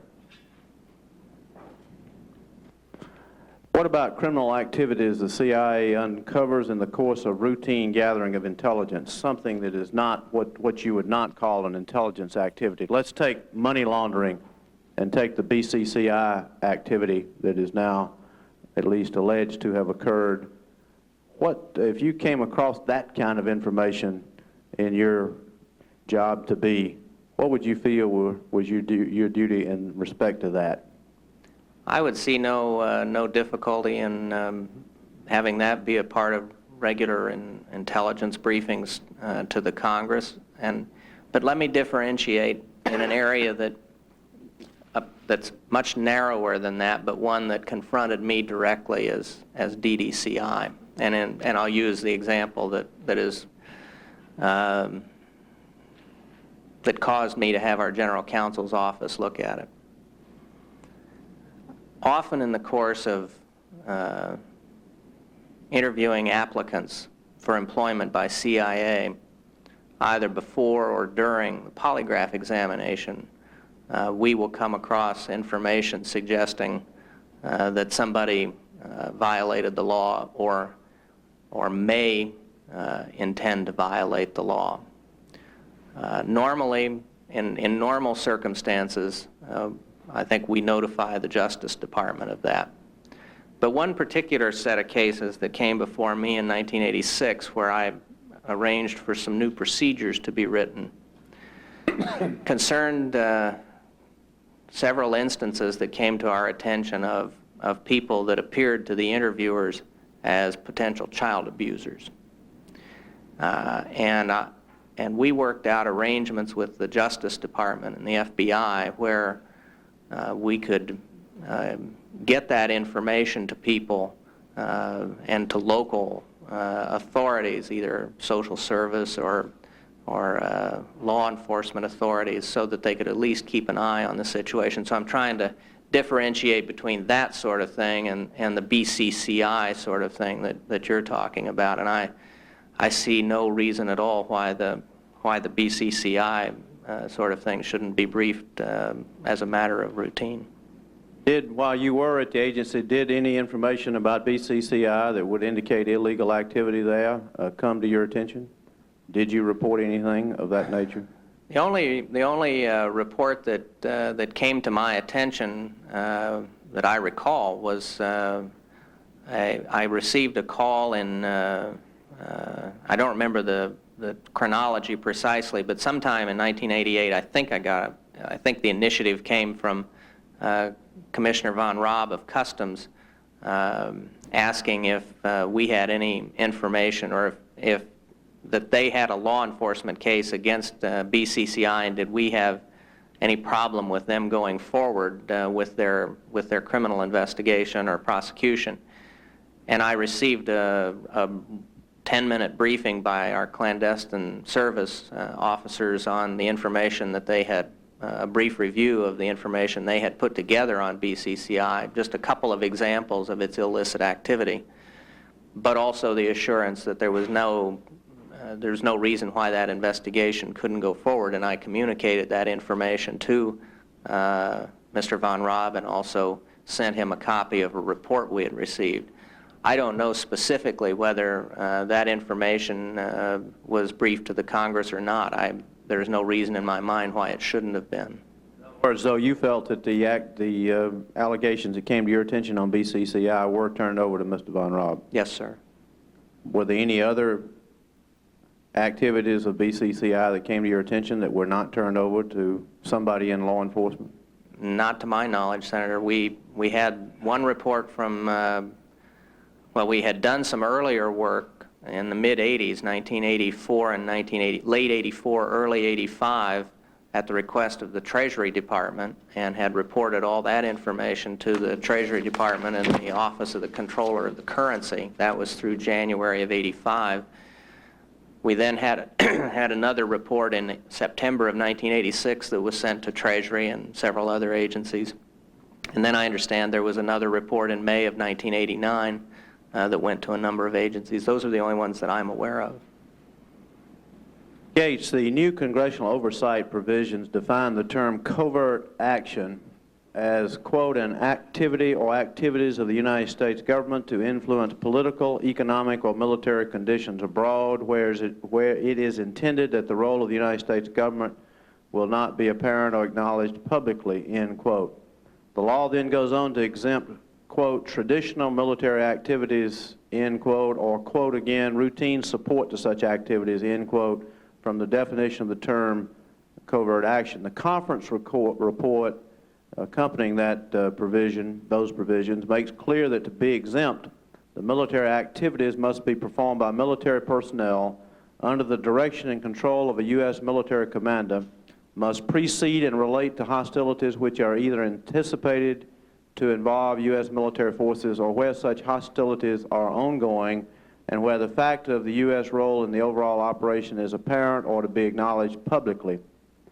Do you have any problem with that definition of military activities, because it could be enormously important in the future in distinguishing intelligence activities from military activities, which trigger all the different obligations you would have? Yes, sir. I'm not a lawyer, but I don't have any problem with it.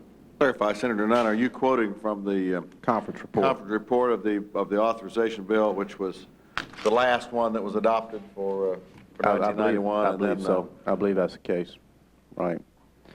When the President signed that act, he stated, quoting him, quote, "In determining whether particular military activities constitute covert actions, I shall continue to bear in mind the historic missions of the armed forces to protect the United States and its interest, influence, foreign capabilities and intentions, and conduct activities preparatory to the execution of operations," end quote.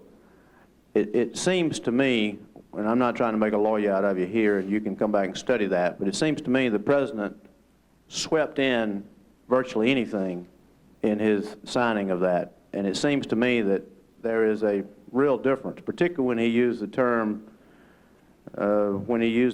to influence foreign capabilities and intentions. It seems to me that was a very broad, sweeping situation. And what I wonder is, if we've gone through 4, 5, 6 years of defining intelligence activities, making you keenly aware of it, and your responsibility, as you said, that you will be more keenly aware than anybody who's ever been in your position. Frankly, I believe you. And then all of a sudden, we've got this military activity exemption, and bang, the whole other door opens up over here. Now, we on the Armed Services Committee are going to be watching that very carefully. Without posing a question, you can comment if you like. I hope you'll get your attorneys to take a look at that. I hope you'll consult with White House counsel, or perhaps you were involved in drafting the President's statement. But I see a fundamental difference between what the conference report and Congress intended and how the President described that military activity, because the way he described military activity would virtually cover everything the CIA has done that I know anything about in covert activity.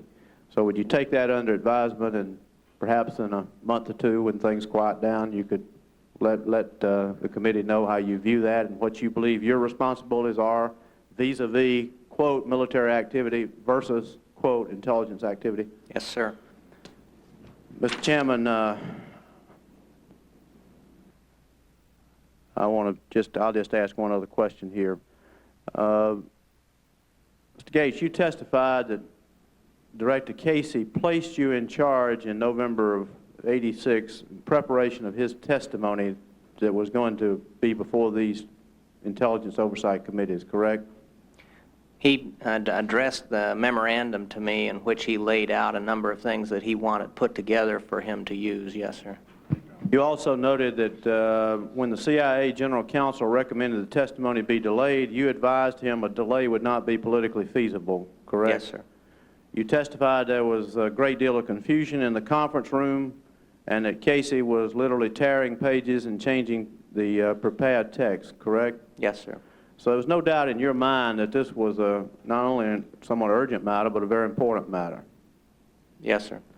Well, tell me then, after he made the changes and after he delivered his statement, or even before, when did you first read what he finally said, as opposed to what you yourself had prepared? I assume that I was given a copy of his testimony as it was finally delivered the next day. I don't know when I focused on it after that, though. I was getting ready to go to California. I just don't know. You don't recall focusing on it and saying, gosh, there's a lot left out here. Perhaps I better talk to the director again, or perhaps I better let somebody know that there's an awful lot missing here? Well, sir, as I indicated earlier, a number of the details had been left out, but as far as it had been conveyed to me, most of these issues concern matters about which there was disagreement or where people weren't sure of the facts. And so I wasn't looking at it from a skeptical standpoint at all, and in fact assumed that there would be, we had indicated that we would be back to the committee as soon as we found more information, and so it was very much in that vein that it was simply the first step in what would inevitably be several attempts to keep the committee informed as we found out more. You don't recall having read it at any point and saying, golly, there's a lot left out here. We really have made some serious omissions, and we better correct it. You don't recall doing that? No, sir, I don't.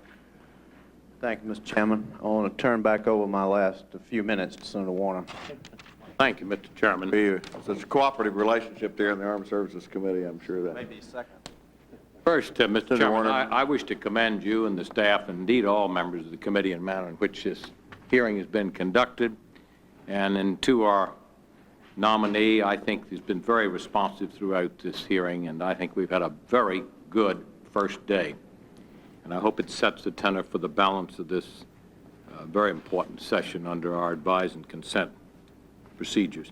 I'd like to turn now right after the questions of Senator Nunn on this issue of presidential approval and reporting on covert actions. And we come to that famous phrase, which is in Section 503C, 503C3. Whenever a finding is not reported pursuant to paragraph 1 of this section, the President shall fully inform the Intelligence Committees in a timely fashion. What is your general understanding, and what would you hope to pursue as a policy, as a definition of timely fashion? Senator Warner, the standard practice for CIA is to notify the two intelligence committees within 48 hours of the President's signature of a finding. I think that constitutes timely notice. If there were a non-notification, if the President decided not to notify the two committees, then as I indicated to Senator Nunn, I would consider timely notice, or that period, to be a few days. A few days. And Yes. so we're not getting into the area of weeks or a month or anything like that in No, your sir. judgment. I think that's very clear and extremely helpful. Under Section 503 again, those areas in which the President can make the decision to delay notification are defined as actions which are necessary to support identifiable foreign policy objectives of the United States and is important to the national security of the United States. Having spent a lifetime in intelligence as a career, give us some examples that you would think that would necessitate that type of extraordinary action by one branch in withholding information from another branch. The only thing that I can think of, Senator Warner, off the top of my head, or actually having thought about it a fair amount, as a matter of fact, is a situation, for example, a potential hostage rescue mission, or some event that involves genuine life and death circumstances during a very short period of time. During the course of the military action in the Gulf and afterwards, the public opinion in this nation was divided on the current policy with respect to assassination provided by executive order. What are the pros and cons of that policy, and do you anticipate bringing up with the President, if confirmed, any revision of that policy? Well, I think the argument in favor of it is that if this government were able to eliminate a figure such as Saddam Hussein, or an earlier historical example usually used was Hitler, that many, many lives would be saved, much treasure saved, and the whole world saved a lot of trouble. I think that assassination, that the idea of the garrote or a stiletto in the alley, is not an appropriate instrument for the foreign policy of the United States of America. I'm against it. When it was legal, I don't think we did it very well. And I think that I would, if the issue were to be raised in front of the President, I would oppose a change in our current policy.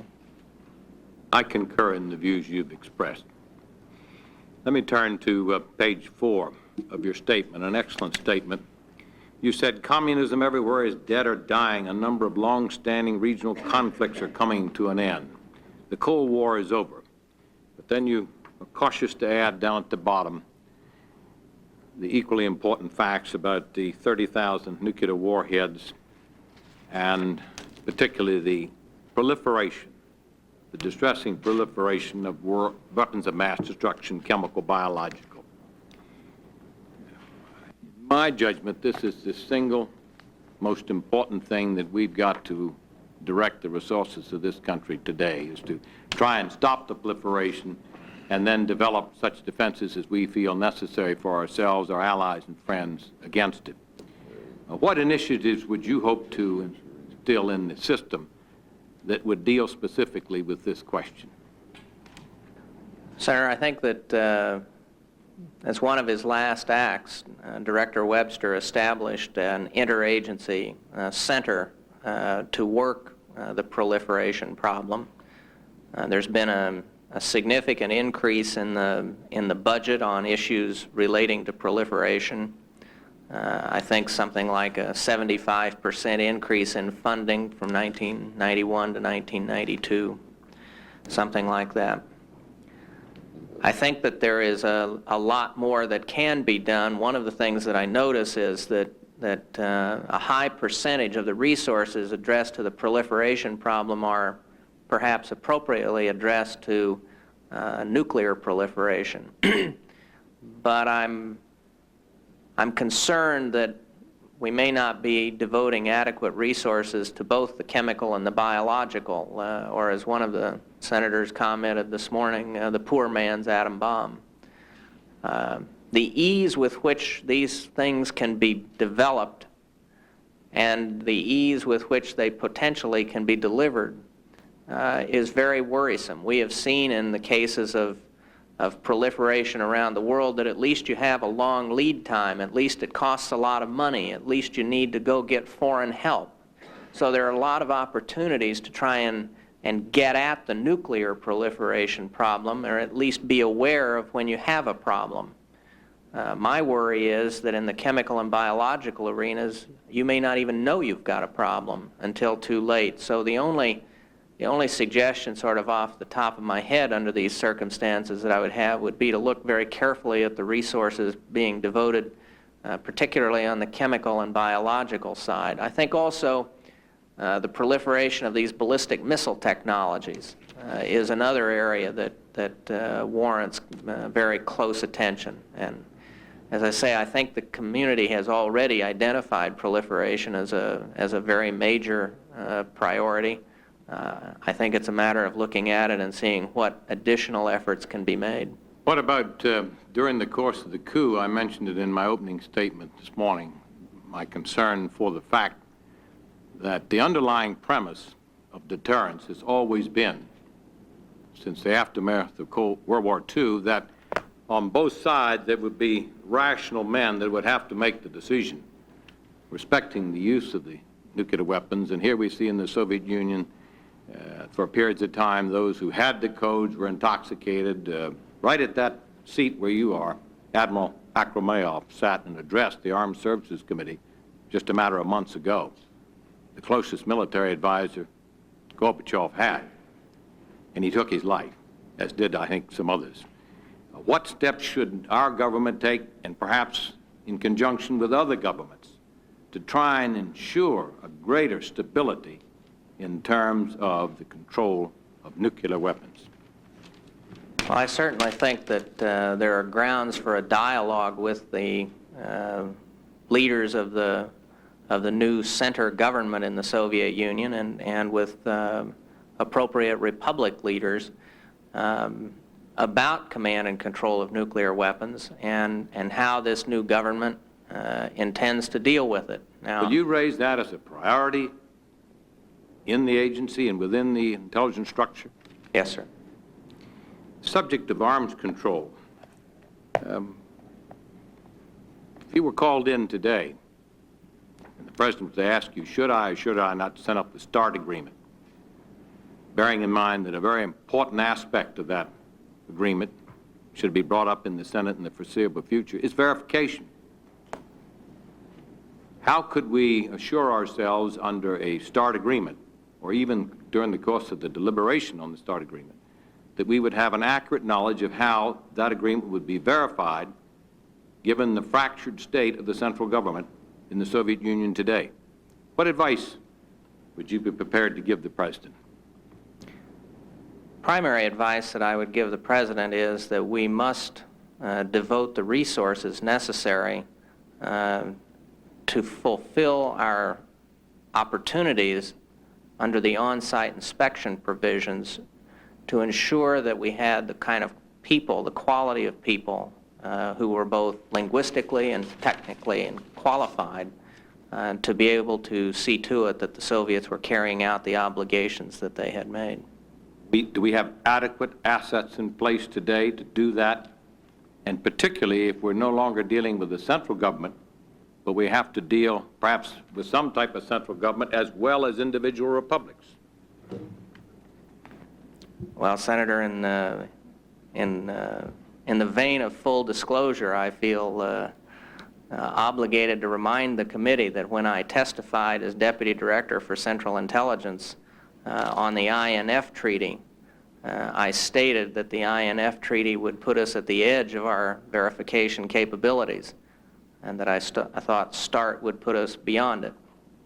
Now, that said, we have been able to negotiate on-site inspection provisions for START that I did not anticipate in 1986, which gives us a considerable additional insight and capability. But that said, I think we still have a problem in getting the number of inspectors that we're going to need who can speak Russian and who have a good technical background. I had this vision at one time when we were talking about on-site inspection of a 10-man U.S. team, none of them speaking Russian, and a big sign in Russian saying, "This way to the violation," and nobody could read it.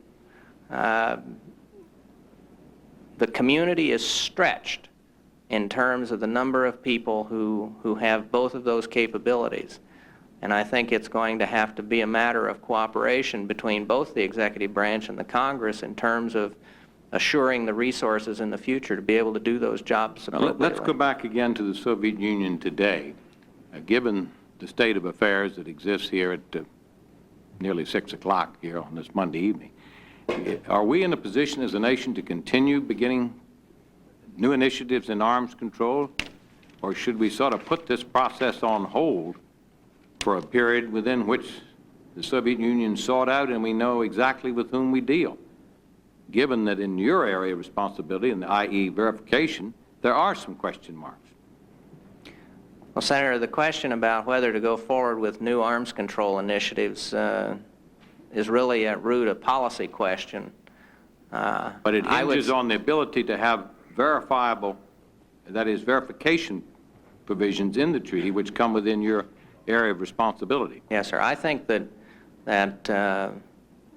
frankly, until they get themselves sorted out in the Soviet Union or in the former Soviet Union or whatever they're going to call it, until things settle down, until we have a better idea of just what the central military role is going to be, until we get a sense of who the new team is. They're having a hard time just finding people in the foreign ministry to talk to us about some of the arms control issues that we have ongoing with them right now. So until that all settles down and sorts out, I think that from the standpoint of intelligence, that it would probably be, if I may use the word prudent, to wait until things sort out a little bit.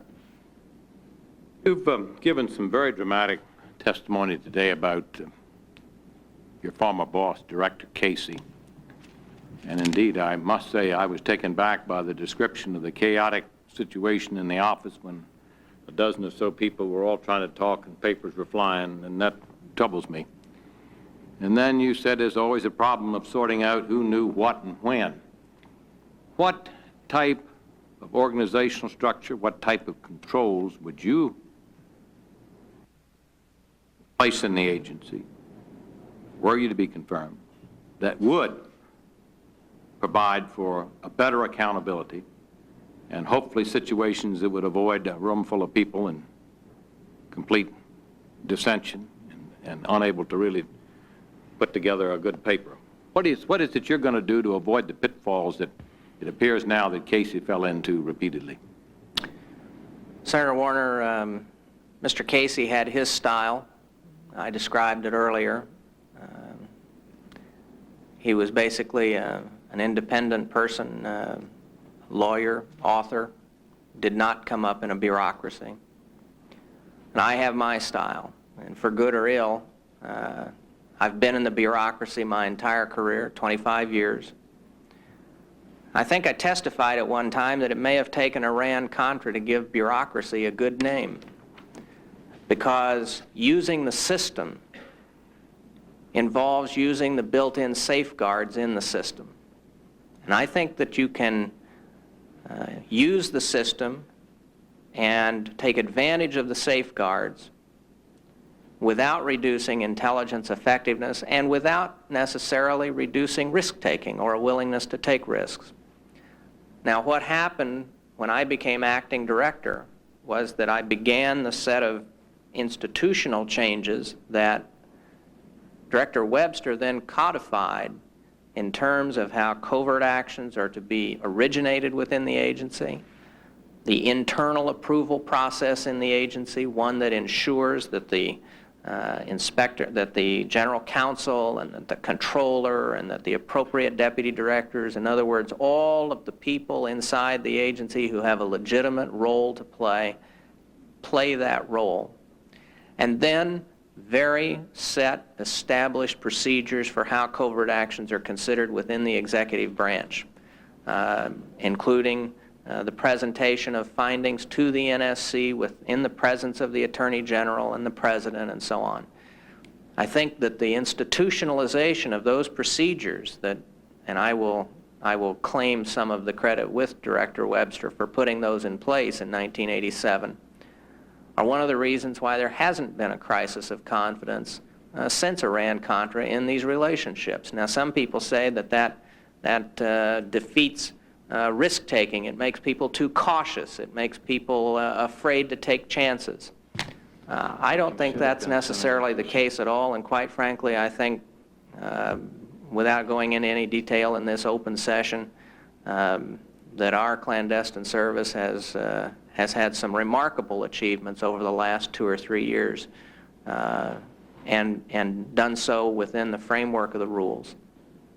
Well, in summary, would you say that there was Casey, Gates acting, Webster, and now subject confirmation back to Gates, that if you're to assume that responsibility, that you would pick up and there would be only minor modifications to what Director Webster has put in place? Yes, sir.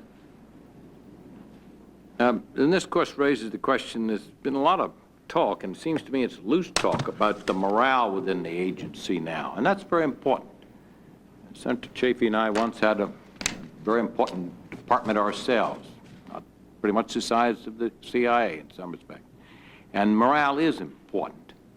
How do you find the morale in the CIA today? That's a difficult question for me to ask, What would Senator. you do then to try and correct it if in fact it has slipped? Because I look at this not only from the standpoint of just a senator, but they're my constituents, many of them, in the Commonwealth of Virginia. I have not been to the agency but once since I left there in January or spring of 1989, and that was, I think, in 1989. And so it's hard for me to judge a question like that. I think that although that question is raised a great deal, it always seemed to me when I was out there that to generalize about morale in a place as big as CIA is probably unwarranted. While all of these crises and other things go on. I remember during the mining of the harbors, somebody mentioned that this morning, the mining of the harbors in Nicaragua, and the part of the agency was embroiled in that whole thing. We just kept pumping out analysis and doing our job, and I think morale was pretty good, and the DI doing its part of the work. I think that the most important thing for morale in a place like CIA is a sense of confidence that the work they are doing is valued and important by the President, the Congress, and the American people. And when they feel that their work is appreciated, and well, maybe not as readily as we should, I think we're ready, mature enough to accept our failures and our shortcomings and to acknowledge that there have been failures. But the work that they do and the work that this committee is familiar with bespeaks a good deal of success in that, and to the degree that they feel that success is known about and appreciated, I think that has more bearing on morale than any other single factor. And a key to that is the degree to which the President has confidence in the Director, not only Central Intelligence, but the extent that that Director also has responsibility over DIA and the other subdivisions of the intelligence. So I think it's important, and I believe that you carry that and can bring them to the round table, as I said, and make them all a full partner so that they have a sense of confidence that their work product is going directly to the President and to the members of the Cabinet and indeed to the Congress. During the course of the budget deliberations, as you know, Senator Nunn and I have responsibility for the budget in that much of it is embraced within the Department of Defense budget. And there's been a lot of hue and cry that we ought to make more and more of it public. That is, the total amount of public dollars within the DoD budget that are used for the purpose of CIA, DIA, and others. How do you feel about that direction in which I think Director Webster was quite responsive on that? He tried to reach for more openness. How would you examine that question of greater public disclosure with respect to the budget issues?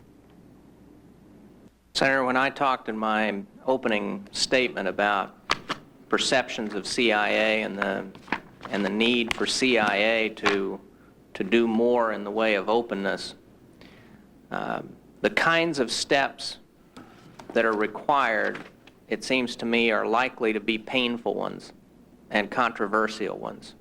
That's in the reorganization that must come about. And the question of how much more information do you make public about what CIA does and the intelligence community does in order to try and build public confidence. The question of making public even the top-line budget number of the intelligence community is very controversial within CIA, within the intelligence community, and I imagine within the administration itself. The argument is made that it's the slippery slope, that if you put that number out, then the demand for more detailed number, for the breakdown then of each agency within the intelligence community will be required, and then subcategories below that and so on. My own view is that at a certain point, if the agency is to play the role that I think it needs to play, we're going to have to take some chances. And so from my personal perspective, and it's not ultimately my decision, I suppose, but the President's, I don't have any problem with releasing the top-line number of the intelligence community budget. I think we have to think about some other areas as well. But as I say, it's controversial. I must say, I think the committee was briefed, I heard this, by some of the founding fathers of the agency and the community a few months ago. And one of them mentioned to mentioned to the committee that the idea of keeping the intelligence budget secret, in fact, in 1947, didn't come from the executive branch. It came from the Congress that felt that giving too much information away like that would be a mistake. I think that's one of those old issues that probably deserves to be revisited. The staff of our committee have done, I think, a very good job in putting together a considerable amount of material for benefit of the members. And one section here is devoted to a subject called politicization of intelligence. Now, you understand that term. I have an understanding. The vernacular is cooking the books, which means that as you gather the intelligence in the field and then to come back towards the assessment, and then finally there's one or two individuals that compact it and synthesize it in such a way that it moves on up to the final echelon, and from there distributed to the president and throughout government. As I understand it, there are going to be some witnesses that are going to come in and point their finger, frankly, at your record and say you're guilty of politicization of intelligence and cooking the books. And I'd like to have you now lay a foundation for what you understand those terms to be and how you would refute such allegations. I look forward to the opportunity to respond to those allegations, Senator. This is an area that I have grappled with throughout my my career. When I was a young analyst, I was absolutely convinced that the refusal to accept my analysis was politically motivated by the people on the 7th floor at the agency. At the other end of the spectrum, as a policymaker, I have been absolutely convinced at times that the CIA and the intelligence community went out of their way to stick their thumb in the eye of the policymaker and make them look stupid. The agency itself has struggled with this issue from the beginning. You remember the missile gap in the 1950s, all of the allegations during the 1960s that the agency cooked the books on the number of Viet Cong, allegations in the early 70s that the agency slanted intelligence to support détente and arms control, allegations in the late 70s that we slanted the intelligence on energy to support the Carter administration's energy policies. The allegations of politicization in the Soviet area have continued well past my departure from the agency, and I think probably never in the anticipation that I would be back again. But just as recently as this last June, the Deputy Director for Intelligence felt it necessary to put out a circular to the analysts talking about this issue. My perception is that, or my view is that, we have a perceptions problem and we have a reality. And I think the perception of the question of cooking the books depends on where you sit. I think that most policymakers believe that the agency does, or let me rephrase that. I think some policymakers believe that the agency occasionally does have a slant. But it's the agency's own slant in the view of the policymaker, not an idea of supporting the policy. Quite the contrary, that the agency is publishing intelligence designed to weaken the policy. I think that I had many discussions about this with Secretary Schultz, and he was very concerned about our work on the Philippines and the Angola, the Soviet Union, where he felt that we had our own agenda. If you're a young analyst or a junior analyst and your work comes back and it's got criticisms written all over it, or somebody says this isn't germane or this doesn't address the question, it's a lot easier to assume that the people on the 7th floor rejected it because it was politically motivated, or their rejection was politically motivated, than perhaps their work didn't meet the standard required. The reality is that year in and year out, the agency publishes time and time and time again intelligence that challenges the policymaker and challenges the policies of any administration that is in power at the time. During the Reagan administration, we published papers saying that Soviet defense spending, the rate of growth in Soviet defense spending was going down. And if you think it was fun to publish that when Cap Weinberger was sitting over in the Pentagon, I think you'll appreciate the situation. Well, we'll give you... Or just to take one other example involving Secretary Shultz, the estimate that we did on Lebanon in 1983, where the first sentence of the estimate was, the prospect for the achievement of American objectives in Lebanon is very bleak.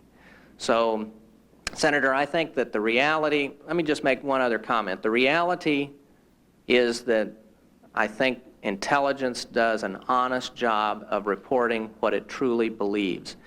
But the belief that there is a problem is important enough that it requires constant attention, and that's why we have repeatedly had the Inspector General look at these problems or these allegations, why we've welcomed those occasions when the Hill has looked into it, and it's one of the reasons why, as I indicated in my opening statement, one of the surest protections for the objectivity of CIA's work is that virtually all of it comes up here to the Hill to anywhere from 2 to 8 committees.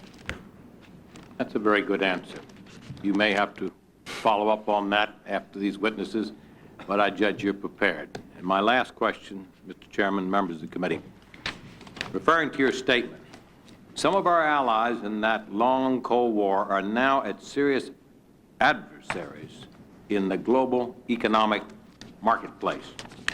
Then on page 9, if confirmed, I will recommend that the President launch, with the direct involvement of his most senior national security advisors, a major effort to determine the intelligence needs of the United States for the next decade or more.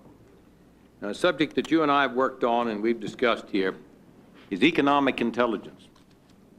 And as I mentioned, and indeed others in opening statements, Senator Chafee, I think we've got to focus more of our assets in the Central Intelligence Agency as well as other intelligence agencies of the government and our departments and agencies on trying to give American industry, American traders, a competitive edge. And that requires greater surveillance of those efforts which are going on night and day. Our trade secrets, technical information, a whole host of subjects. And I wondered if you'd be willing to consider speaking with the President and the Cabinet, if confirmed, to give greater emphasis not only in the CIA and overall intelligence, but in the departments themselves. For example, there's a very small section in the Energy Department. I commend Admiral Watkins. He recognizes the importance. There's a substantial one in the Department of State, some in the Department of Defense. But again, I think rather small in the Department of the Treasury. And I'd like to see greater emphasis put on building those sections up in the principal agencies and departments of our government and coordinating through our intelligence system to really get down to business. And let's try and do everything we can to keep jobs here at home. That'll keep jobs here at home. The more we can keep our secrets here at home. The two go hand in hand. Are you willing to say that that's one of the initiatives that you referred to on page 9 that you will take up with the President?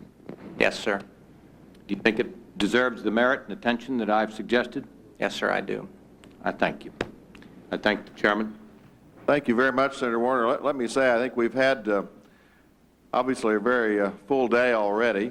We'll come back at 7:30 and not go to an unreasonable hour. Let me assure both the nominee and Senator Metzenbaum both that we will not go to an unreasonable hour. They've both given me looks that they don't want me to keep either one of them here till midnight or so on. We will not do that.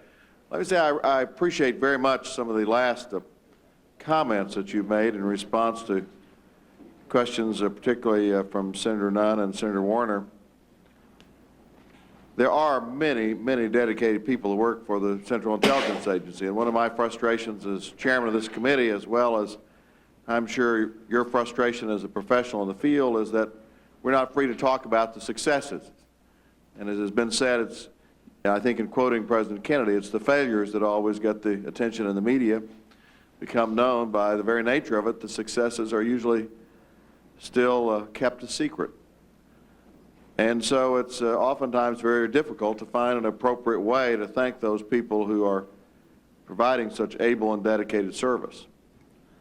I appreciate your comments along those lines and about the need for them to know that their work is appreciated and also that it has impact upon policy and is seriously considered. I also appreciate your sensitivity to the fact that the oversight process itself and a normal administrative process within the Central Intelligence Agency and the intelligence community is one of the best protections that those professionals have. They will not be abused in terms of trying to be pushed to do things that they shouldn't do, that they feel are inappropriate, that violate their own ethical and professional standards, and also in assuring that their work will be considered in the proper fashion. I've often felt that those provisions of oversight which are in place, for example, are among the best protections that the professionals in the field have, because if you follow the right process within the agency, you have the right reporting relationship to the oversight committees, there's less of a chance that professionals, good professionals, are put in situations that make it almost impossible for them to do their professional duty and to do it in a way in which they think is both appropriate and ethical.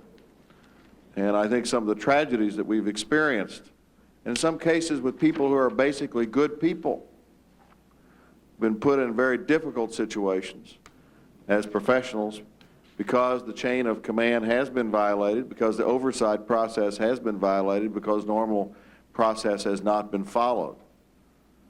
And so I'm very glad to hear you put the emphasis that you've placed on an orderly way of doing business within the agency and a commitment to the oversight process, which, as I say, to my mind, you have certainly demonstrated during your time as acting director and as also as deputy to Judge Webster. I've seen examples of it time and time again.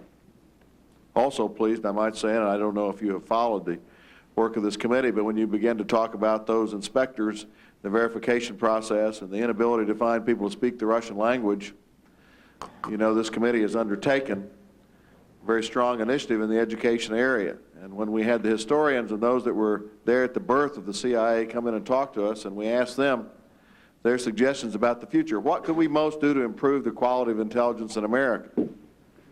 I think some of us expected them to talk about reorganizing the agency or shifting resources here or there. They said, please, senators, improve the educational background of the people that will ultimately go into the making of national security policy in this country, because we don't have enough young people in this country given an international perspective. They don't have experience studying abroad. Foreign language studies in this country have been neglected. Only 8% of our college students this year are taking any foreign language. 72% of our universities don't even require a foreign language to graduate from college today in this international period. So we have suggested, many members of this committee have joined together in a national security education initiative, as we call it, to beef up efforts in colleges and universities to teach languages, area studies, international studies, and the rest of it.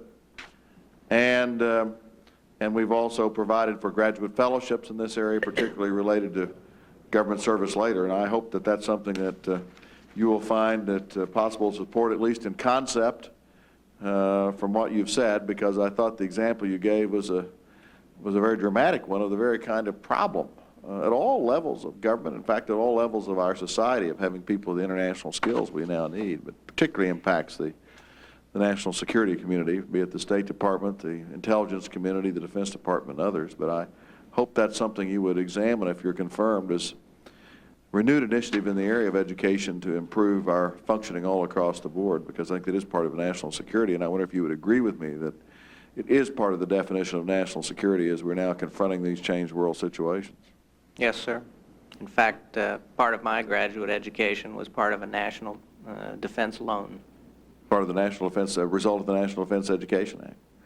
And we're now in a period of time in which we need to have programs like that once again, very much related to the new demands that are being placed upon us. I appreciate your patience. You've answered to my observation, our questions, with great sincerity.